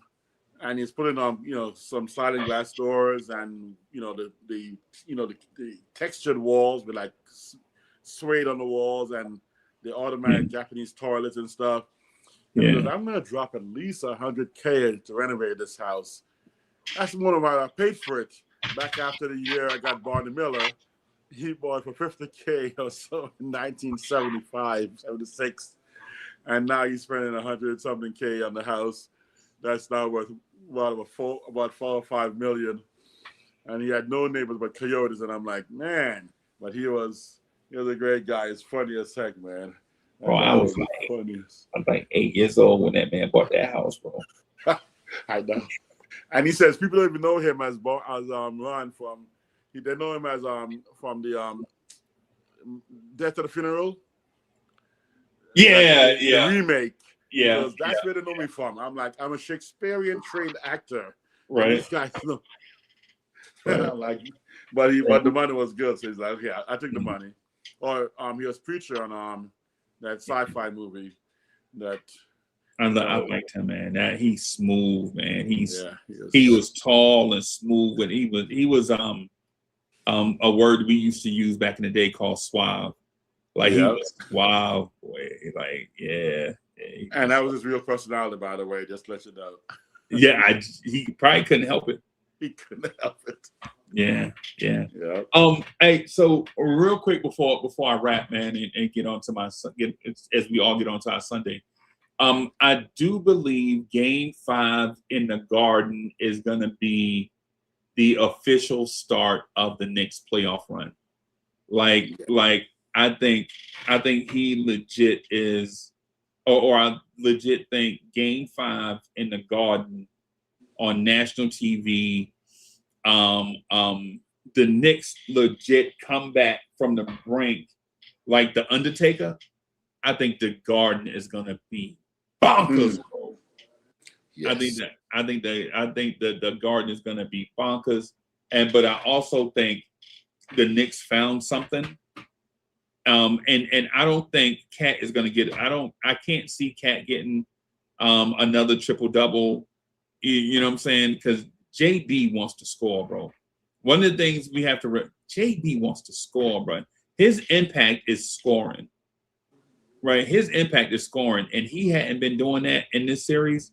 Mm-hmm. And unless he fully envelops being the secondary guy, like assist man, defender, rebounder, playmaker, all that stuff, then I can't see the offense running through Cat like they did with Cat and OG. The zoom jet action is what you basically, that's what you want to call it. Jalen Brunson go to the corner, screen for OG. If they stay with Brunson, OG get the backdoor cut, Cat hit him, and he dunked. If they take off with OG and leave Brunson in the corner for three, Brunson shooting the three. If they don't do either, if they take all their defense and sag back to take away Brunson and OG, Cat is going to rumble to the rim and dunk on somebody. It's unstoppable with the personnel that we have. That's why it worked with when the Celtics had Porzingis. When Porzingis was healthy with the Celtics, that's why it worked, because Porzingis could shoot the three. But guess what, though? Porzingis was not the three-point shooter or the passer that Cat is, right? So you basically put better players in a better action, and now you're talking about a Jokic, Murray, Aaron Gordon type thing. If you stay up on Murray and Jokic, they have this dude Aaron Gordon who seems like he can jump out the building. I don't know what it is. Like, you can't stop him from dunking. And when you put OG in that role, OG is more of a powerful finisher, but he finishes though. So, but yeah, that's all I got. Y'all got anything else before we wrap up and get out of here? New York Giants Super Bowl, New York Knicks NBA Championship, New York Yankees World Series. That's all I got to say. From your mouth to God's ears. That's what I got to say. Wait! MVP of the NBA Finals, Cat or Brunson, but there may be honorable mention. Deuce McBride, Deuce, baby. Yeah. Deuce is back. Deuce is back. Deuce is back. Right. Deuce is back. And so what does that mean for Landry Shamet? Oh wow. Oh jeez. He got relegated to that bench real quick. Yeah. I know. That's the one thing he did. Tibbs. Mike Brown don't play that. He said, "You gonna sit down." Yes, I know. Yeah, and the thing too about that is, like, I think as a fan base we love Landry Shamet. I was not a Landry Shamet fan at first. I love Landry Shamet now, and it's just like a lot of things in life. When you first introduced to it, you may or may not like it, and then it'll grow on you. It's just life. We're all people. Like, when I was little, I didn't like liver, right? But now I know, in order for me to bulk up in the weight room, in order for me to be at a certain place, I need that iron. So it's just what it is. So I think he's situational though for the rest of this series. Like, if we need a defensive stop, he'll put him in. But I think next series he'll go back to his regular playing time. sweet. Thank y'all, everybody, for coming. Where Corey Lee at? Lee, this is I'm here. I'm here. Lee ain't said nothing in like 2 hours. Not the whole. Not this is 718 boys, and you ain't said a thing. Yeah. Hey, For the 'cause 718 listen, boys. nah, because I was. But then cause again, you first- might not have wanted Freezy to yell at you, right? I get it. Yeah, because I will. Yeah, I I will get it. call a motherfucker. You know me, I'll call somebody out. You know me. You gotta Yeah, be all right right. though when you calling people out though, Freezy. I'm always Put that right. out there. No, you're not. Yeah. Actually, I think Corey Lee may have moved to Manhattan. He may be on. I think Corey Lee may have moved to the Lee, west we side. can't have silence from you no more, right? Especially not when the 718 boys is. Oh, we're gonna change it to Okay. Nah, it's not even about that. Yo, I just did. Listen. The conversation was someplace where I just was comfortable with having a conversation about. So, and I wasn't going to stunt somebody's growth. You know what I'm saying? In the midst of the conversation, just because I mean, it would have turned into a disagreement to which the point of we don't need to be arguing. We need to be supporting the Knicks. Well, we scared. That's right. Let's go Knicks. Well, we scared. We scared to argue now. No, it's not a scared to argue. Sometimes, some people, man, I'll be having I don't have the energy some days to argue with folks no more. You know what I'm saying? It's all good. I mean, hey, their point is relative to what they think, and hey, I'm all about it. Thumbs up. Go ahead. With me though, presentation is everything, and the way you presented it the first time, I was like, huh? But it's cool. We all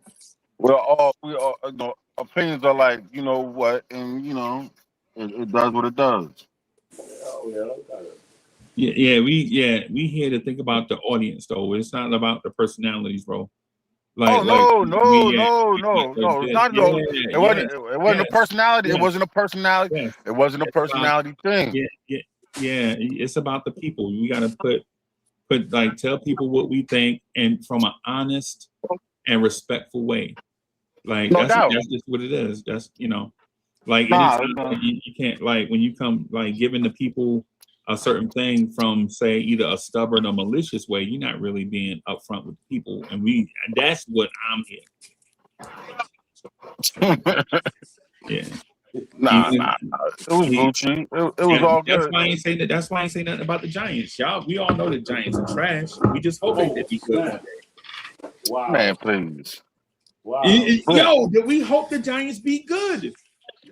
Hope. Hey man, the Giants are gonna be. Listen, I'm not gonna say the Giants going to Super Bowl. I will not. I'll be a fool to say that. It's gonna be a major improvement this year. Major. The Giants were trash. That's why they fired a lot of people and moved on from a lot of people. You know what I'm saying? But we hope the Giants be better next year. The first time the freaking Bears have been relevant in like 10 years, somebody's losing their mind. But it's cool. You know what I'm saying? They finally found them a quarterback. You know what I'm saying? Which, it is what it is. But, they got these old aging receivers that they don't know what to do with. Wow. And Towns. You know what I'm saying? So, what are you talking about? It is what it is. Stop being a hater, bro. Don't do that. Don't feel like I'm not backing you into a corner, dog. It's my thing is, no, I'm not a hater neither. We know the Giants have been trash.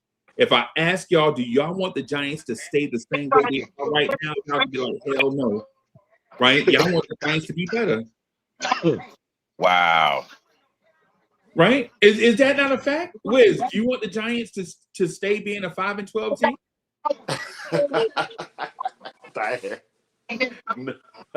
We all want them to be better. This is the first time the Bears got to being 5-12 in 1,000 years. Bro, we not talking. But I need to go to the playoffs. I need to know what the feel of playoffs feel like again, so I can act like somebody. You know what I'm saying? From across the water. Bro, we talking about and we Luther Vandross, bro. We talking about here and now. We want the Giants to be good right now. Right? Why? You letting this Bears fan dominate the conversation with his boys choked in the playoffs? Come on, man. Stop. Just stop. We talk about the Giants being good. We talking about your Bears who threw up a nice little Of choke course. fest in the playoffs. Come on, man. Don't I ain't trying to don't wait talk for about nothing. I'm us. only Don't waiting worry for about Tuesday us. game. That's it. Right. Don't worry about us. Pretty much. New season soon come. Don't worry about my Giants. Well, okay. All right. I'm just saying, Giants fans, for all the Giants fans out there, I am indeed a diehard Bears fan, right? I do have a sentiment for the Giants and Jets. I feel like if I had to pick one over the other, of course, it would be the Jets. But I want the Giants to be a good team because a lot of my friends are Giants fans, and I don't like them always talking about how bad the Giants suck. You Giants are good.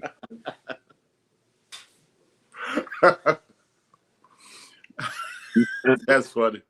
It's funny that a Bears team that's only won one Super Bowl in their existence has a lot to say about the Giants. Especially since what? We've won 2 this century. When's the last time you guys won? Last century? No, I'm talking about Bears fans. No, Hey, I'm man. talking about that's what I'm saying to Freezy. Hey, When's the last time man. you guys won? Last century? Wes, I feel you. I feel you on what you're saying about when the last time the Giants won.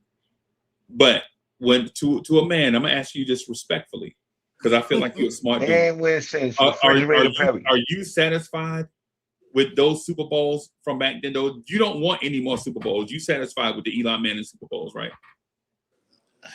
With the LT Super Bowl and Eli Manning Super Bowls. You can live off that, right? You don't want no more Super Bowls because the Eli Manning and Plaxico Burress Super Bowls was enough for you for this lifetime, right? And the LT Super Bowl. No, I can stand more, just like I can stand some more money. Right. Yeah, that's the point that I'm getting at, Lee.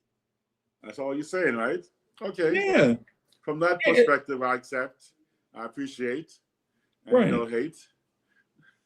We want the Giants to be good. We need to get the Giants need to get them some offensive line help because the offensive line is trash. Right. Wow. The running backs they have are all ham sandwiches. They need an elite running back, right? A playmaker to keep. So when you do play action, you can keep coverages off of that dude. That dude they got out there receiver is like Calvin Johnson, bro. That dude is like Marvin Harrison out there at receiver. But your play action is whack. You know what I'm saying? You out there with Russell Wilson? Y'all gave Russell Wilson a jersey. Hey man, leave Sierra's husband alone. That was a bad move. Yo, yeah, and then the preacher was out there praying over the football. What's the other guy, the other backup? Every time he throw it, he be like, "Oh Lord, let me just please have this football go to the right guy." What's the Jameis? Leave Jameis alone, man. Jameis, yeah. That's the fifth man. 50. Somebody gonna catch it. I don't know who's gonna catch it, but somebody gonna catch it. Somebody gonna catch it. You know what? We also had our Italian stallion there. We also had Italian stallion as a backup. So we had that too. Yeah, I think the Giants are on the right path, man. They made some good draft picks. They got Arvell, they got Reese, and they drafted the line. Was it the lineman, right? Yeah. They got a lineman. Something like that. Yeah. They on the way. They on the way. It just won't be. It won't. In my mind, it won't be this year, but they won't stink this year. Right? It's hard going from a terrible team to a team that's gonna win the Super Bowl. You gotta give Harbaugh some time to cook. Like legit, you gotta give them. Because the Eagles are a perennial Super Bowl contender. The Commanders they were in the NFC Championship game 2 years ago, and they had a lot of injuries last year. And so you got them two. And then, the Cowboys are going to be playing make-believe all year. They're going to beat all the good teams and lose all the trash teams and make everybody mad. But then you're going to have the Giants who are going to be trying to figure it out. Appreciate that, Freezer. Yeah. There's hope for us then. Yeah, moderate hope. Just every journey starts with a step, right? You can't just be like I Dream of Jeannie and do your head like that and be in a Super Bowl.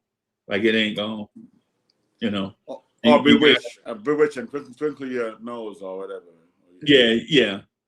Now, what I will tell y'all is this: if that fella 51 don't start doing something, bro. I was gonna tell Tori B. Bewitched and Nigerian Genie were some TV shows. When there were 3 channels. Yeah. You had to turn when it was in syndication, channels. We saw it in syndication. Yeah. You had to turn the stick. You didn't have no VCR. And some people had a hanger for antenna. Antenna, by the way, something that people used to have to get the TV stations from the air. Right. Kind of like Wi-Fi works and Bluetooth. That's when rack and pinion steering first came out. Oh my god! Wait, do you remember power steering the rack and pinion? Oh my goodness! You don't know if that's back in the day. You used to have muscles in your arm in order to drive. Yeah. And now you can turn the car with your finger. You know what I'm saying? So yeah, but back in the day, boy, if dudes were standing on the corner, you had get around a bus. You like. That's when you're trying to stop in snow, you got to pump the brakes with your foot. You didn't have anti-lock brakes.